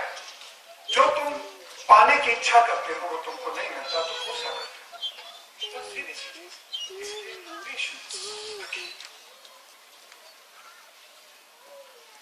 परिवर्तन होना होगा, तभी परिवर्तन होगा। यदि आप रोज हंसी मजाक नहीं करते, कुछ बोलते नहीं है, यदि आप बोलते हैं तो बहुत तीखी आवाज में बोलते हैं, चीख कर बोलते हैं, बोलते समय भूल जाते हैं कि दूसरे की रिस्पेक्ट कैसे की जाती है, बोलते समय आपकी आवाज में मासूमियत नहीं है, आपकी आवाज में कड़कपन है, वो तीखापन है, कड़कपन में तीखापन है, तो इसका सीधा सा अर्थ यह है आप अपना बुद्ध खराब कर, आपका धन उसी बोलने की वजह से जाने रहेगा। 99.99% नहीं हो पाएगा, 100% ऐसे ही होगा। भाग्य बहुत अच्छा है, थोड़ी देर में होगा ऐसे ही। इसलिए व्यवहार को बदलिए, परिवर्तित होइए। यदि आप पढ़ते रहिए, कुछ भी पढ़िए, अखबार पढ़िए, कुछ ज्ञान की चीजें पढ़िए, अखबार में नहीं कुछ फेसबुक करते लगे जिसकी मौत हो गई। इसके अतिरिक्त बहुत सारी कुछ चीजें होती है अखबार के अंदर, वो पढ़िए। हर अखबार में ढेरों पॉजिटिव चीजें होती है, हर अखबार में विभिन्न धर्मों के बारे में होता है, बड़े एनालिटिकल आर्टिकल्स होते हैं पॉलिटिक्स के बारे में, खेलों के बारे में होता है, वो बड़ी जरूरी पर्सनैलिटी भी पढ़ा जाए और पढ़ के डरा जाए। कुछ पढ़िए, आप जिस धर्म या पंथ या गुरु को मानते हैं उसके बारे में कुछ पढ़िए, सोचिए, और उसके बाद देखिए कितना भी खराब बृहस्पति होगा आपका, आप तरक्की करेंगे। मैं विचार को इसलिए ज्यादा महत्ता देता हूं, मन इसलिए मेरे लिए ईश्वर है, मन ही देवता, मन ही ईश्वर, मन से बड़ा ना, क्योंकि यही मुझे परिवर्तित करेगा, तभी मैं परिवर्तन इस जन्म में कर पाऊंगा, अपने लिए कर पाऊंगा, अपने परिवार के लिए कर पाऊंगा। और नहीं तो दोष है, छोड़ेगा थोड़ी, कोई दोष छोड़ता नहीं, सब काम करते हैं। लेकिन यदि मन हमारा बदलना शुरू हो जाए तो चीजें बेहतर होती चली जाती है। यदि आपके घर में धन वैभव नहीं आ रहा है, आपकी स्किन डिस्टर्ब हो रही है, इसका सीधा सा अर्थ है आप टैलेंट का इस्तेमाल नहीं कर रहे। टैलेंट का इस्तेमाल करके कुछ पेंटिंग बनाइए, कुछ हंसिए, कुछ चुटकुले सुनाइए, कुछ लिखिए, जो भी आपका इनर टैलेंट है उस टैलेंट का आप इस्तेमाल कीजिए। गाइए, पड़ोसियों से गा रहे तो बाथरूम में गाइए जरूर, और घर के सारे लोग मिलकर गाएं, बेशक साउंड प्रूफ करा दें घर को, लेकिन गाएं जरूर, भजन गाएं, गजल गाएं, दुबाई गाएं, गाएं जरूर। जैसे ही आप टैलेंट का इस्तेमाल करना शुरू, और 1 महीना 40 दिन के अंदर देख लीजिएगा अपने अंदर, अपने घर के अंदर और किसी के गाने पर उंगली न उठाए। जो भी आपके अंदर का टैलेंट है उसका मुजाहरा कीजिए, उसको सामने लाइए, उसका प्रदर्शन कीजिए और बड़े सकारात्मक तरीके से उसका प्रदर्शन कीजिए।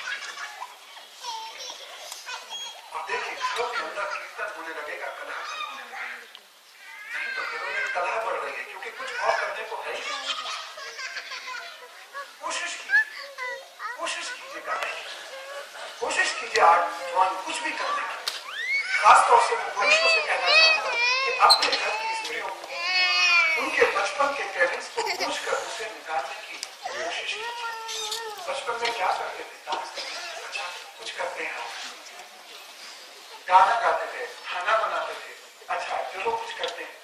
खाना मजबूरी में नहीं, कभी आर्ट की फॉर्म में, फूड इज एन आर्ट, कभी उस आर्ट की फॉर्म में उन्हें एनकरेज कीजिए, आर्ट की फॉर्म में लाने का। उनके अंदर की घुटन कम होने लग जाएगी, उनके हार्मोनल डिस्टर्बेंसेस कम होने लग जाएंगे। स्त्रियों को अगर इज्जत देनी है तो ऐसे दीजिए, कह के नहीं होता, कुछ करके दिखाना होता है,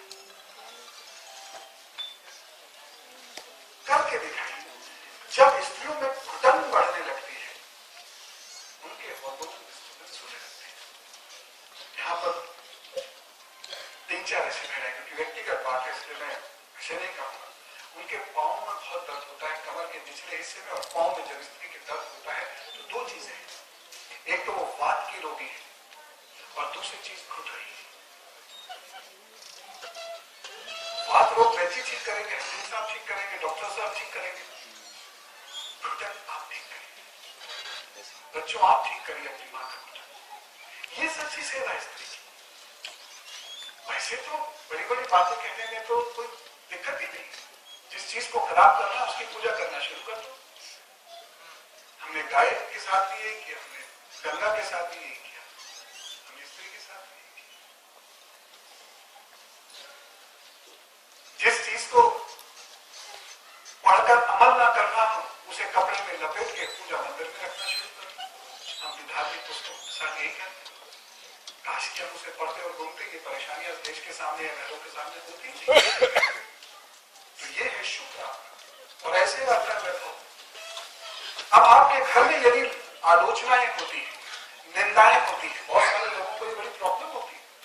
अब खाली बैठे हैं, क्या करें, चलो किसी की निंदा की जाए, इससे बढ़िया टाइम पास तो कुछ होता ही नहीं। ना पढ़ना, ना लिखना, ना कुछ और काम करना है, थोड़ी सी खिड़की खोली, दिग्या पड़ोस में कोई बंद करी, अंदर आए, देखो फिर क्या मसाला कर गए 1 घंटा, अचानक याद आ गया बुआ जी, ताऊ जी, ताई जी, कोई भी पड़ोसी के घर गाड़ी आ गई, मिल गया तो हफ्ते 10 दिन का मैटर। शनि खराब। देखो जिसकी गाड़ी आई उसे कुछ नहीं फर्क पड़ने वाला, वो गाड़ी में मस्त घूमेगा शाम को, वो उसी दिन पार्टी देने जाएगा, हो सकता है आपको भी बुला उसकी पार्टी में। अपना खून जला रहे, अपने पेट में गैस पैदा कर रहे हैं। वातज तफज प्रकृति होती है शनि की, अपने पेट में गैस पैदा कर रहे हैं, अपने शरीर के बीच वाले हिस्से को डिस्टर्ब कर रहे हैं, कमर के। जी हाँ, दूसरे की निंदा करने वाले और बहुत भयशील जो लोग होते हैं, जो भयातुर रहते हैं, डरते रहते हैं, इमोशनली वीक होते हैं, उनका मिडिल पार्ट ऑफ बैकबोन हमेशा डिस्टर्ब रहेगा। देते रहो कितनी भी दवाइयां, कुछ नहीं होना। पेन किलर खा के आप उसे डॉर्मेंट स्टेट में रख देंगे थोड़ी देर तक। अब आप करिए ये दूसरा, और अगर आप 7.5 के दौर से गुजर रहे हैं ना, तो ये शरीर बिल्कुल सब तरफ से मटियामेट करना शुरू करेगा। आप रहो दाढ़ी बढ़ा के खामो खा के, या तो आप प्रॉपर दाढ़ी बढ़ाइए जिससे लुक्स अच्छा है, और क्या करो सब शेव करके रहिए, या फिर आप रहो फटे कपड़े पहन के। देखिए फिर शनि मत क्या करो आप अपने शरीर की दुर्गंध की, शनि पास रहेगा, बाकी सब भाग जाएंगे। ये पैटर्न्स होते हैं आपकी जिंदगी के। आप ऊपर से नीचे तक जो भी आपकी वेशभूषा है, आपके गुरु के अनुसार, धर्म के अनुसार, स्कूल के अनुसार, घर के अनुसार जो भी आपकी वेशभूषा है वो एकदम अच्छी होनी चाहिए। मैं भव्यता की बात नहीं कर रहा हूं, मैं सुघड़ता की बात कर रहा हूं। वो एकदम एकदम सुघड़ होनी चाहिए, करीने से होनी चाहिए। नहीं होगी, ईश्वर आपको कभी माफ नहीं करेगा। बहाओ घर का पानी, फेंको घर का नमक। आप छोड़ो थाली में खाना, आप जल्दी जल्दी खाना खाओ, खाना खाते वक्त खूब सारी बातें करो। देखो आपके भाव केतु कैसे खराब होकर आपको बुरा परिणाम लेना शुरू कर दें। कभी उस घर का पेट ठीक नहीं रह सकता जिस घर के लोगों को जोर जोर से बोलते हुए खाना खाने की आदत होती है, टेलीविजन देखते हुए खाना खाने की आदत होती है, या चिड़चिड़ाते हुए खाना खाने की आदत होती है, जल्दी जल्दी खट खट खट खट खाना खाने की आदत होती है।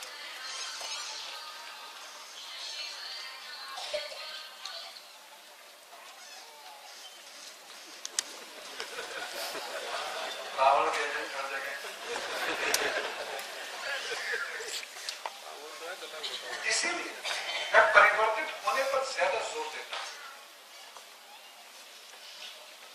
जैसे ही आप अपने आप को परिवर्तित करना शुरू करते हैं, आपके अंदर धीरे धीरे धीरे धीरे परिवर्तन होने लगता है। मैंने देखा ऐसे लोगों को जिनके पास कोई दम नहीं था, लेकिन उसके बावजूद वो एक अच्छी स्थिति पर है, और ऐसे लोग जिन पे बहुत दम था अच्छी स्थिति में नहीं। इसलिए खुद को मजबूत करना होता है। कृष्ण का कर्म ये है। बहुत सारे लोग कृष्ण के कर्म को मिस इंटरप्रेट करते हैं कि भाग्य कुछ नहीं होता, कर्म सब कुछ होता है। ये कभी श्री कृष्ण ने नहीं कहा। श्री कृष्ण ने कहा है मानव कर्म है, भाग्य नहीं, यानी ईश्वर। हर ईश्वर है, मानव जो करता है वो कर्म है। तो मानव का कार्य कर, मेरा कार्य मैं करूंगा। जब वो अपना कार्य कर देगा तो मैं अपना कार्य कर दूंगा। भाग्य की अनुपस्थिति नहीं कही। उन्होंने तो खुद ज्योतिष के सूत्र दिए, सफेद पुष्प से पूजा करो, नीले पुष्प से ये लोग पूजा करें, माँ की पूजा, सरस्वती माँ की पूजा ये श्री कृष्ण ने शुरू कराई, ये श्री गणेश जी की पूजा ये विधिवत रूप से श्री कृष्ण ने शुरू कराई, और इन पूजाओं की विधियां श्री कृष्ण ने बताई। सूर्य की पूजा श्री कृष्ण करते थे, अपने बेटे श्याम को कराई। आप में से बहुत सारे लोग मुल्तान के रहने वाले होंगे, बहुत सारे लोग होंगे इधर पंजाब में तो बहुत लोग हैं जिनके पूर्वज मुल्तान में रहते थे, मुल्तानी जिनको बोलते हैं। यही वो स्थान है जो जिसका जिक्र श्री कृष्ण ने किया है अपने पुत्र सांब को, जब उसे कुष्ठ रोग हो गया था दुर्वासा ऋषि के श्राप से, तो उसने कहा था मूल स्थान जाओ जिसे आज मुल्तान बोलते हैं, वहां पर सूर्य का एक ये इस तरीके से यंत्र बनाओ, सूर्य की साधना करो, वर्ष भर तुम्हारा कुष्ठ रोग ठीक हो जाएगा। ये नॉलेज थी। ऐसा व्यक्ति भाग्य के विरुद्ध कभी नहीं होगा।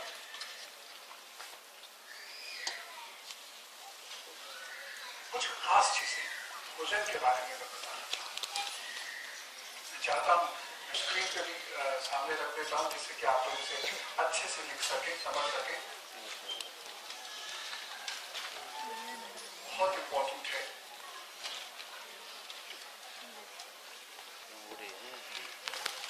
उन्होंने खूब सारी बातें करी, समय तो पता ही नहीं चल रहा। क्या हो गया? 7:30। मैं अपना नहीं देख रहा हूँ, मैं तो खाना खाता नहीं शाम को, आपको देख रहा हूँ जिन्हें खाना बनाना है। कोई बात नहीं, चलने दो जी। खाना तो सर रोज खाते हैं। Thank you sir. चलने दो आप रेगुलर। ये चीजें जरूर कीजिए और खुद भी लीजिए। देखिए ये चीजें हेल्थ सप्लीमेंट्स हैं, ये चीजें हेल्थ सप्लीमेंट्स हैं, नेचुरल है। आज का भोजन विषाक्त है। मैं जो इस समाज में प्रॉब्लम ऑफ रेप्स बढ़ती चली जा रही है, मैं इसको डिफरेंट एंगल से देखता हूँ। ये आपके मन और शरीर के कंपल्शंस हैं जो आपको व्यभिचार की तरफ लेके जा रहे हैं। हर चीज में तो ऑक्सीटोसिन है।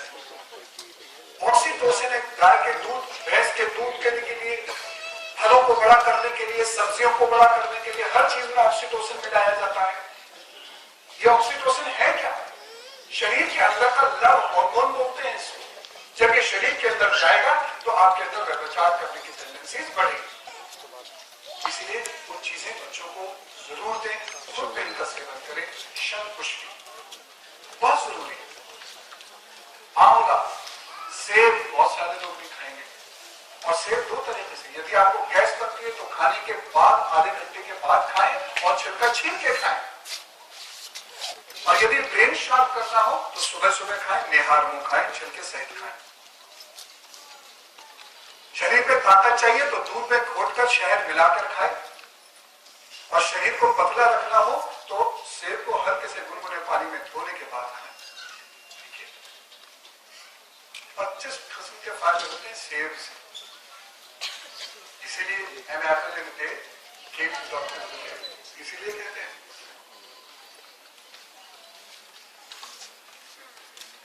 And if doctor is good keep the apple away.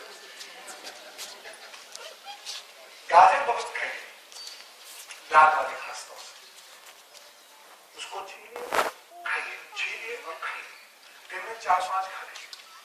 जब भी गाजर आए, आंखें दुरुस्त, आपके टेम्पल्स का एरिया, ये वाला एरिया दुरुस्त, आपके अंदर की हाइपर एक्टिविटी और एंजाइटी को कम करती है गाजर। सुस्त बच्चे को एकदम चैतन्य बनाएगी यदि गाजर की खीर खिलाएंगे, इनके लिए जरूरी है। जैसे ही ग्रोथ नहीं होगी, लुम्बर एरिया में यदि लुम्बर एरिया, कमर का छोर नीचे का एरिया यदि कमजोर होगा, बच्चों की ग्रोथ धीरे ग्रोथ होगी। यदि जिस उम्र में जो BMI का होना चाहिए, बॉडी मास इंडेक्स होना चाहिए, वो BMI नहीं होगा, ठीक है ना, बिटिया को जरूर खिलाया कीजिए, तो वो ज्यादा एक्टिव होंगे। बच्चे तो एक्टिव होते ही हैं, कमजोर हो गए तो प्रॉब्लम हो जाएगी, ठीक है, थक जल्दी जाएंगे, उनके अंदर स्टेमिना कम हो जाएगा। दूसरी चीज, दालचीनी बहुत महत्वपूर्ण है। आप चाय पीते हैं तो चाय में दालचीनी डालिए, और यदि आप चाय नहीं पीते हैं, दूध पीते हैं, तो दूध में थोड़ी सी दालचीनी डाल दीजिए। और यदि आपके बच्चों के इम्तिहान आने वाले हैं, या आप किसी टफ फेज से गुजर रहे हैं, आप क्राइसिस से गुजर रहे हैं, आप जॉब चेंज करना चाहते हैं, या व्यापार में कोई परेशानी उत्पन्न होनी शुरू हो गई है, तो 1 चम्मच शहद में लगभग आधी चम्मच दालचीनी को मिला शाम देना शुरू कर दीजिए। मैं ये नहीं कह रहा इससे बुरा वक्त चला जाएगा, व्यापार अच्छा हो जाएगा, पैसा टपकने लगेगा। इससे व्यापार अच्छा करने के लिए संघर्ष की ताकत मिलेगी। अश्वगंध बहुत जरूरी है।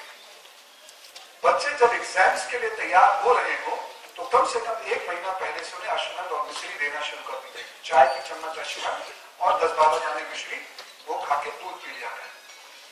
40+ में हफ्ते में 3 दिन अश्वगंध का सेवन जरूर किया करें, खासतौर से यदि आप ऐसा काम करते हैं जिसमें स्ट्रेस बहुत है, या आप ऐसी महिला है जिनको स्ट्रेस बहुत है, टेंशन बहुत है, तो अश्वगंध का नियमित रूप से सेवन करना शुरू करें।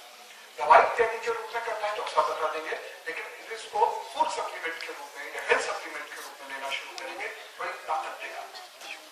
ऋषि मुनि यही सारा बोलते हैं, जंगलों में हम यही तोड़ के खा लेते थे, पेट भर जाता था, खाना खाए तो महीनों हो जाते थे। कभी भिक्षा मांगने जाते थे तो कोई भीख दे जाता था, तो पूरी हुई तो अलग बात है, बाकी तो ऐसी देखा ये वाला पत्ता टटोला, और कभी कभी गड़बड़ भी हो जाती थी।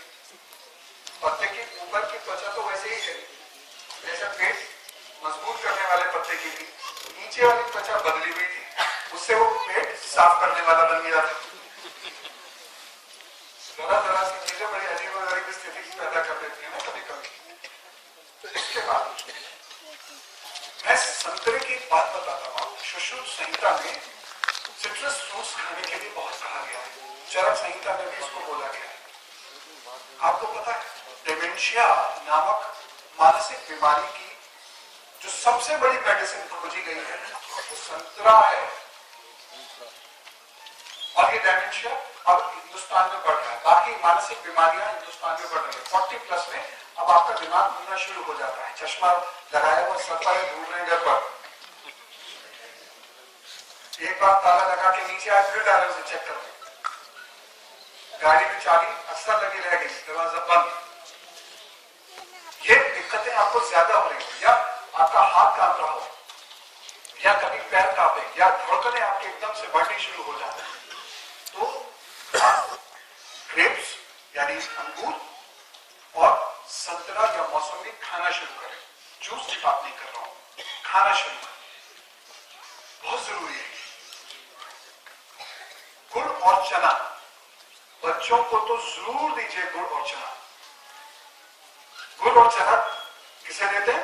घोड़े को, ताकत के लिए। और यदि स्टेमिना कम है ना बच्चों, तो चने को हल्के से घी में भून लेना और फिर गुड़ के साथ खाना।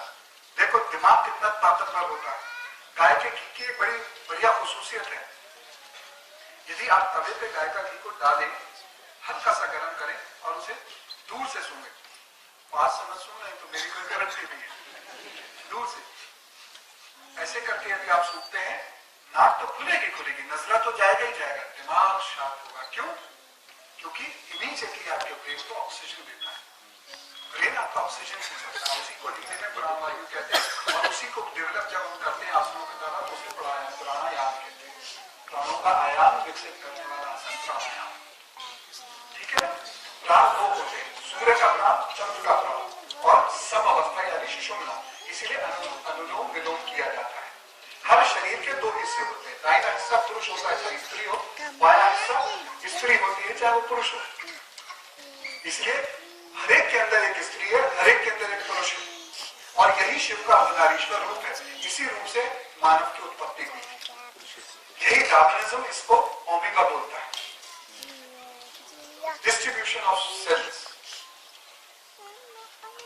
एक ही आपके सेल के दो में डिस्ट्रीब्यूशन हो गया। भगवान शिव इसी के बहुत बड़े ज्ञाता थे, और यही ज्ञान उन्होंने मां पार्वती को दिया था। इसी से अमृत हुआ था, और इसी ज्ञान को देने की वजह से वो कैलाश से मां पार्वती से झगड़ते झगड़ते झगड़ते झगड़ते अमरनाथ आ गए थे। इन्हीं दिनों में आए थे, यही सावन का जो महीना चल रहा है, ये छड़ी कंगन का जिस दिन मेला लगता है, उसी दिन उन्होंने उस ज्ञान को फाइनल किया था। और फाइनल करके जब मां की तरफ देखा था, तो वो सो रही थी, दो कबूतर सुन रहे थे, वो अमर हो गए। तीसरी चीज पानी। पानी जब भी शरीर में कम होगा, घबराहट होगी और भूख लगेगी।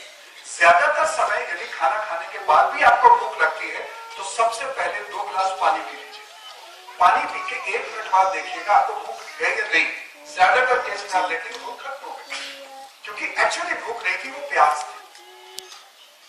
कम से कम 3 लीटर पानी जरूर पीजिए, और पानी गड़गड़ करके एक साथ मत पीजिए कभी भी। आधा गिलास करके, 1 गिलास करके पानी पीजिए, लेकिन कम से कम 3 लीटर पानी पीजिए। गुस्सा आता है तो शुद्ध चांदी का 2-3 टुकड़े अपनी बोतल में डाल के रखिएगा। भगवान ने चाहे तो क्रोध भी कम होगा। क्यों कम होगा? क्योंकि ब्लड में ऑक्सीजन ब्रेन तक पहुंचाता है चांदी। ये रीजन है इसका। ज्योतिष में हर चीज का रीजन है, कुछ चमत्कार नहीं होता, हमेशा याद रखिए। चमत्कार तो बहुत बड़े योगी गुरु संत करते हैं, ईश्वर करते हैं, बाकी कोई चमत्कार नहीं है। जिस चीज को हम जानते नहीं है, उसको चमत्कार कर देते हैं। चांदी एक दुनिया में सबसे पहले जो पानी की सफाई की गई थी, वो चांदी से की गई थी। चांदी ओल्डेस्ट वाटर प्यूरिफायर है, इसीलिए पूजा में चांदी का इस्तेमाल होता है या सोने का इस्तेमाल होता है। समझ रहे ना? पालक जरूर खाइए, बच्चों को पालक जरूर खिलाइए। अगर वैसे नहीं खा सकते, मैं जानता हूं पाकिस्तान को जीतने से ज्यादा बड़ी चुनौती बच्चों को पालक खिलाना है। अपने फ्रेंड्स को बताना। पालक को पाउडर बना दीजिए सुखा के, और 1 चम्मच बच्चे के मुंह में गणेश जी की पूजा करके और उसकी पूजा करके दे दीजिए, और फिर उसको पानी पिला दीजिए, चाहे मीठा ही पानी पिला दीजिए, शरबत पिला दीजिए। लेकिन पालक जरूरी है, बहुत जरूरी है। आजकल बच्चियों को जो रिप्रोडक्टिव सिस्टम्स में दिक्कतें आ रही है, उसका एक बहुत बड़ा रीजन ये है कि वो हरी सब्जियां नहीं खाते। लेकिन सावन में हरी सब्जी नहीं खाई जाती है। ग्रीन टी बहुत इंपॉर्टेंट है। ये मिथ है कि चाय काला करती है, ऐसा कुछ नहीं। यदि चाय असली है, ग्रीन, बिना दूध और बिना शक्कर के ली गई है, तो चाय सेहत बढ़ाती है। आधा चीज चाय पे चलता है। हाँ, सच बताओ,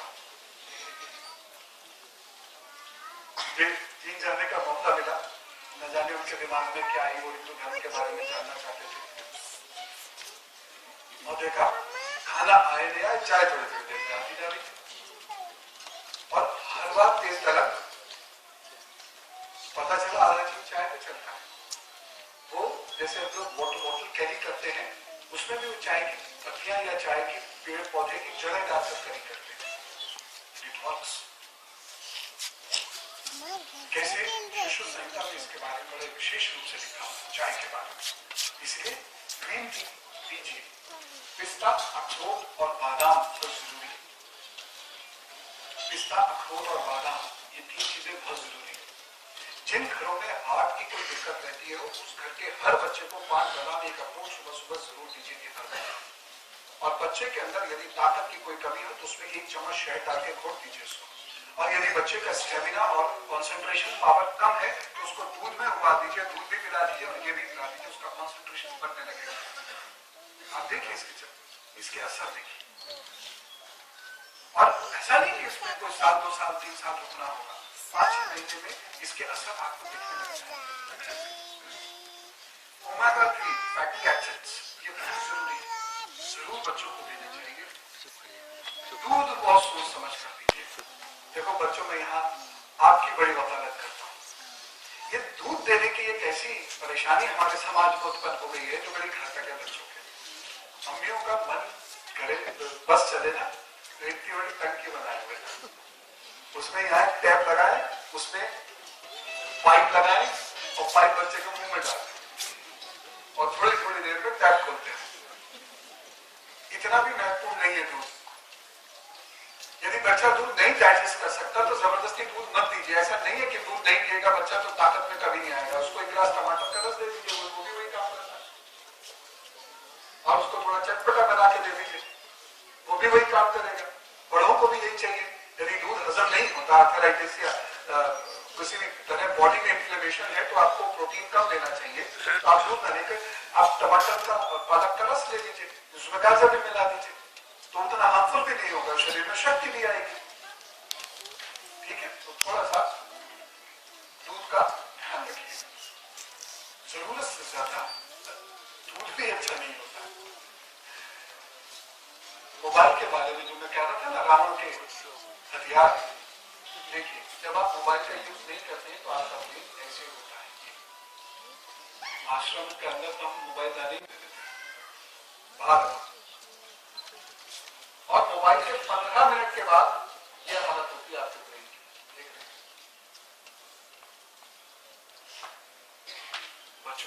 बच्चों को तो बचाइए इससे, एटलीस्ट फॉर्मेटिव स्टेज में तो बच्चों को इससे बचाइए। नहीं बचाएंगे तो बहुत बड़ी बात होगी। घर के अंदर ये चीज नहीं होना चाहिए कभी। ऐसे कुछ लोग, और हमेशा घर के अंदर ये चीज रहना चाहिए। हंसी बहुत जरूरी है, हंस के दिखाई दो। ये इस जगह के लिए कोई नई बात नहीं है। पंजाब तो कई बसी दागों का इसलिए तो पूरी दुनिया को ऐसी हंसी हंसता है, मस्त रहते हैं यहाँ लोग।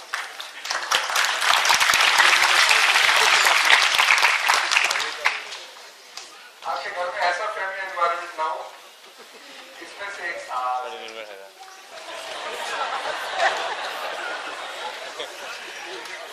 इसका असर बच्चों पे बहुत खराब पड़ता है, जिसके बारे में बड़ी तफसील से मैंने बात की। मैंने बात की बच्चों के थॉट प्रोसेस को मजबूत करने के लिए। विचारों से दुनिया को जीता गया और विचारवान लोग ही दुनिया में कुछ कर सकते हैं। जिन पे आइडिया नहीं है कुछ नहीं कर सकते। मैं किसी कंपनी का विचार नहीं करता, विचार का विचार। सत्संग बहुत जरूरी है, जैसे हम लोग कर रहे हैं। बृहस्पति जी से मजबूत होता है। फेथ जरूर बच्चों को रखना सिखाइए, अपने अंदर, अपने परिवार में, अपने वंश में, वंश की परंपराओं में और अपने राष्ट्र में। क्यों रखना सिखाइए? देखिए, मैं शिशु संहिता का उदाहरण दूंगा तो हमें से बहुत सारे लोग नहीं मानेंगे। मैं जो है आपको सितंबर 27, 2008 को माइकल गर्सन की एक बहुत बड़ी रिसर्च छपी थी, उसको मैंने शॉर्ट में करके लाया, वॉशिंगटन पोस्ट में छपी थी रिसर्च। फ्रंटल लोब मजबूत होती है सिर्फ फेथ से। फ्रंटल लोब काम ही तब करती है जब व्यक्ति के अंदर फेथ होती है। जब व्यक्ति में फेथ नहीं होगी उसकी फ्रंटल लोब वीक हो जाएगी। और फ्रंटल लोब वीक होने का मतलब weak memory, weak concentration, weak judgement. आप डर जाएंगे, आपको रात में बहुत डर लगेगा, आपकी नींद बहुत ज्यादा कम होगी, आप अच्छा खेल नहीं सकते, स्पोर्ट्समैनशिप नहीं होगी, हारने से डरने लग जाएंगे, फेलियर्स बुरे लगने लगेंगे। इसलिए आप फेथ रखिए। फेथ एक ऐसा एहसास होता है जिससे आपका पीनियल बॉडी काम करती है, और पीनियल बॉडी काम करती है साथ साथ फिल्टर लोब मजबूत करती है। इसलिए पूजा जरूर करनी चाहिए। पूजा का भी एक साइंटिफिक रीजन, मैंने बायोलॉजिकल रीजन आपको बताया। अब बात आती है ये सारी चीजें कैसे हो। ये सारी चीजें होती है ध्यान से, मेडिटेशन। और ध्यान क्या है, बहुत टेक्निकली तो मैं अभी आपको नहीं सिखा सकता। ध्यान करने बैठ जाएंगे तो सुबह हो जाएगी। ध्यान को सिर्फ आज इतना समझ लीजिए, भगवान का घर है, उसके बाहर एक कॉलबेल लगी है और आपको वो कॉलबेल बजानी है। भगवान आते हैं उनकी मर्जी, नहीं आते हैं उनकी मर्जी, लेकिन आप हरदम वो कॉलबेल बजाते रहेंगे। यानी सुगंधित वातावरण में थोड़ी सी अग्नि प्रज्वलित करके शांत भाव से आसन के ऊपर, जिससे आपके और अर्थ के बीच में कोई कंडक्शन ना हो, यानी उषा के आसन पर या कंबल के ऊपर चुपचाप बैठ जाइए। भगवान को देखते देखते देखते देखते आंखें बंद कर लीजिए। आपको गुस्सा और घबराहट बहुत आती है, नीला रंग अपने सामने बना लीजिए। लगभग 6 इंच का एक डायमीटर का एक नीला सर्कल बना लीजिए। उसको देखते देखते देखते देखते आंखें बंद कर लीजिए। आंखें बंद करने के बाद अब आप अपने दोस्त के बारे में सोचिए, अब अपनी कमला भाई के बारे में सोचिए, अब अपने पड़ोसा के बारे में सोचिए, अब अपने बॉस के बारे में, लॉस हो गया, प्रॉफिट हो गया, सब सोचिए जो आप सोच सकते हैं। सब सोचते रहिए, सोचते रहिए, सोचते रहिए। बस कहीं मन में सांसों के ऊपर अपने ईश्वर को ले जाइए, छोड़ दीजिए, ले जाइए, छोड़ दीजिए, ले जाइए, छोड़ दीजिए। बाकी दिमाग जो चाहे सोचे। 156 तरीके से होता है ध्यान। There are 156 kinds of meditation. 156। अभी फिर मौका दिया बात करने, तो मैं स्पेशली ध्यान के बारे में बताऊंगा, लेकिन फिलहाल आप सब आंखें बंद कर बैठना सीख लीजिए। अपने रब के सामने खुदा को याद करते हुए, अपने प्रभु को याद करते हुए, गुरु है तो गुरु को याद करते हुए, बस उन पर छोड़ दीजिए। वो आपको एक दिन बुलाएंगे और वो बुला लेंगे। प्रभु अपने याद करने वाले भक्तों को सच्चे मन से उन्हें याद करता है। एटीएम की तरह मत याद करना। जो सच्चे मन से याद करता है, प्रभु उसका हाथ कभी नहीं छोड़ता, कभी नहीं छोड़ता। एक बार एक भक्त प्रभु से बहुत नाराज था, प्रभु को लेने गया द्वारिका, कहा चलो मैं बहुत परेशान हूं, मेरे घर में रहो। प्रभु उसके साथ नहीं दिखे। उसको लगा प्रभु मेरे साथ नहीं आए। वो बहुत गुस्से में था, बहुत गुस्से में था। वो चलता जा रहा था, प्रभु को देखता जा रहा था, चलता जा रहा था, प्रभु को देखता जा रहा था। वहां से पांव पांव पांव पांव थे उस व्यक्ति के, वो चले जा रहा था, नंगे पांव था, गरीब था बहुत ज्यादा। प्रभु से कहीं नहीं दिखे। खूब लड़ा प्रभु से, खूब लड़ा प्रभु से। तुमने मेरा साथ छोड़ दिया, तुम मेरे साथ नहीं आए, मैंने इतनी गुहार लगाई, तुम मेरे साथ कहीं नहीं थे। प्रभु बोले तुम्हें क्या पता मैं तुम्हारे पीछे था।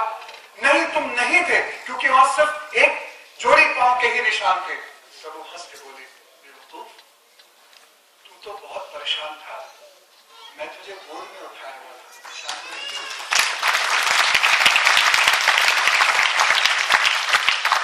कितना भी बुरा वक्त आ जाए, हमेशा याद रखिएगा, जो प्रभु के रास्ते पर चलता है, प्रभु उसको अकेला कभी नहीं छोड़ते, कभी नहीं छोड़ते। मैं अपने 30 साल का आध्यात्मिक अनुभव बता रहा हूं और हजारों अन्य लोगों के आध्यात्मिक अनुभव आपको बता रहा हूं।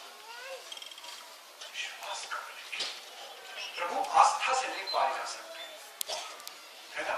प्रभु आस्था से नहीं पाए जाते, प्रभु विश्वास से पाए जाते हैं।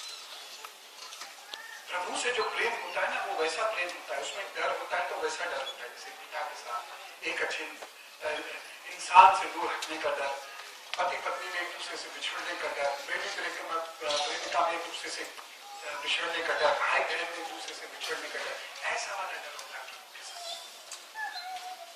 प्रभु से भय से कांपना नहीं, डरा तो बुराई से डरना है, प्रभु से। यदि आप इस तरीके से प्रभु का ध्यान करते हैं, यकीन करना पूरे वक्त से कभी डर नहीं लगेगा। और प्रभु का याद करते करते संतान को जन्म देना, संतान यही जनित दोषों से भी दूर हुई, हेरिडिटरी मेडिकल प्रॉब्लम से भी अपने आप दूर पैदा हुई। उस प्रभु पर अद्भुत और अदम्य विश्वास कर, सिर्फ आस्था नहीं, विश्वास कर। जिस वक्त बिल्कुल रुक में पिटने की स्थिति में हो, उस वक्त ये प्रभु का विश्वास कर कि हाँ वो है और वो आएगा, क्योंकि मुझे मेरे किए गए संचित कर्मों की सजा तो मिलेगी, ऐसा नहीं है।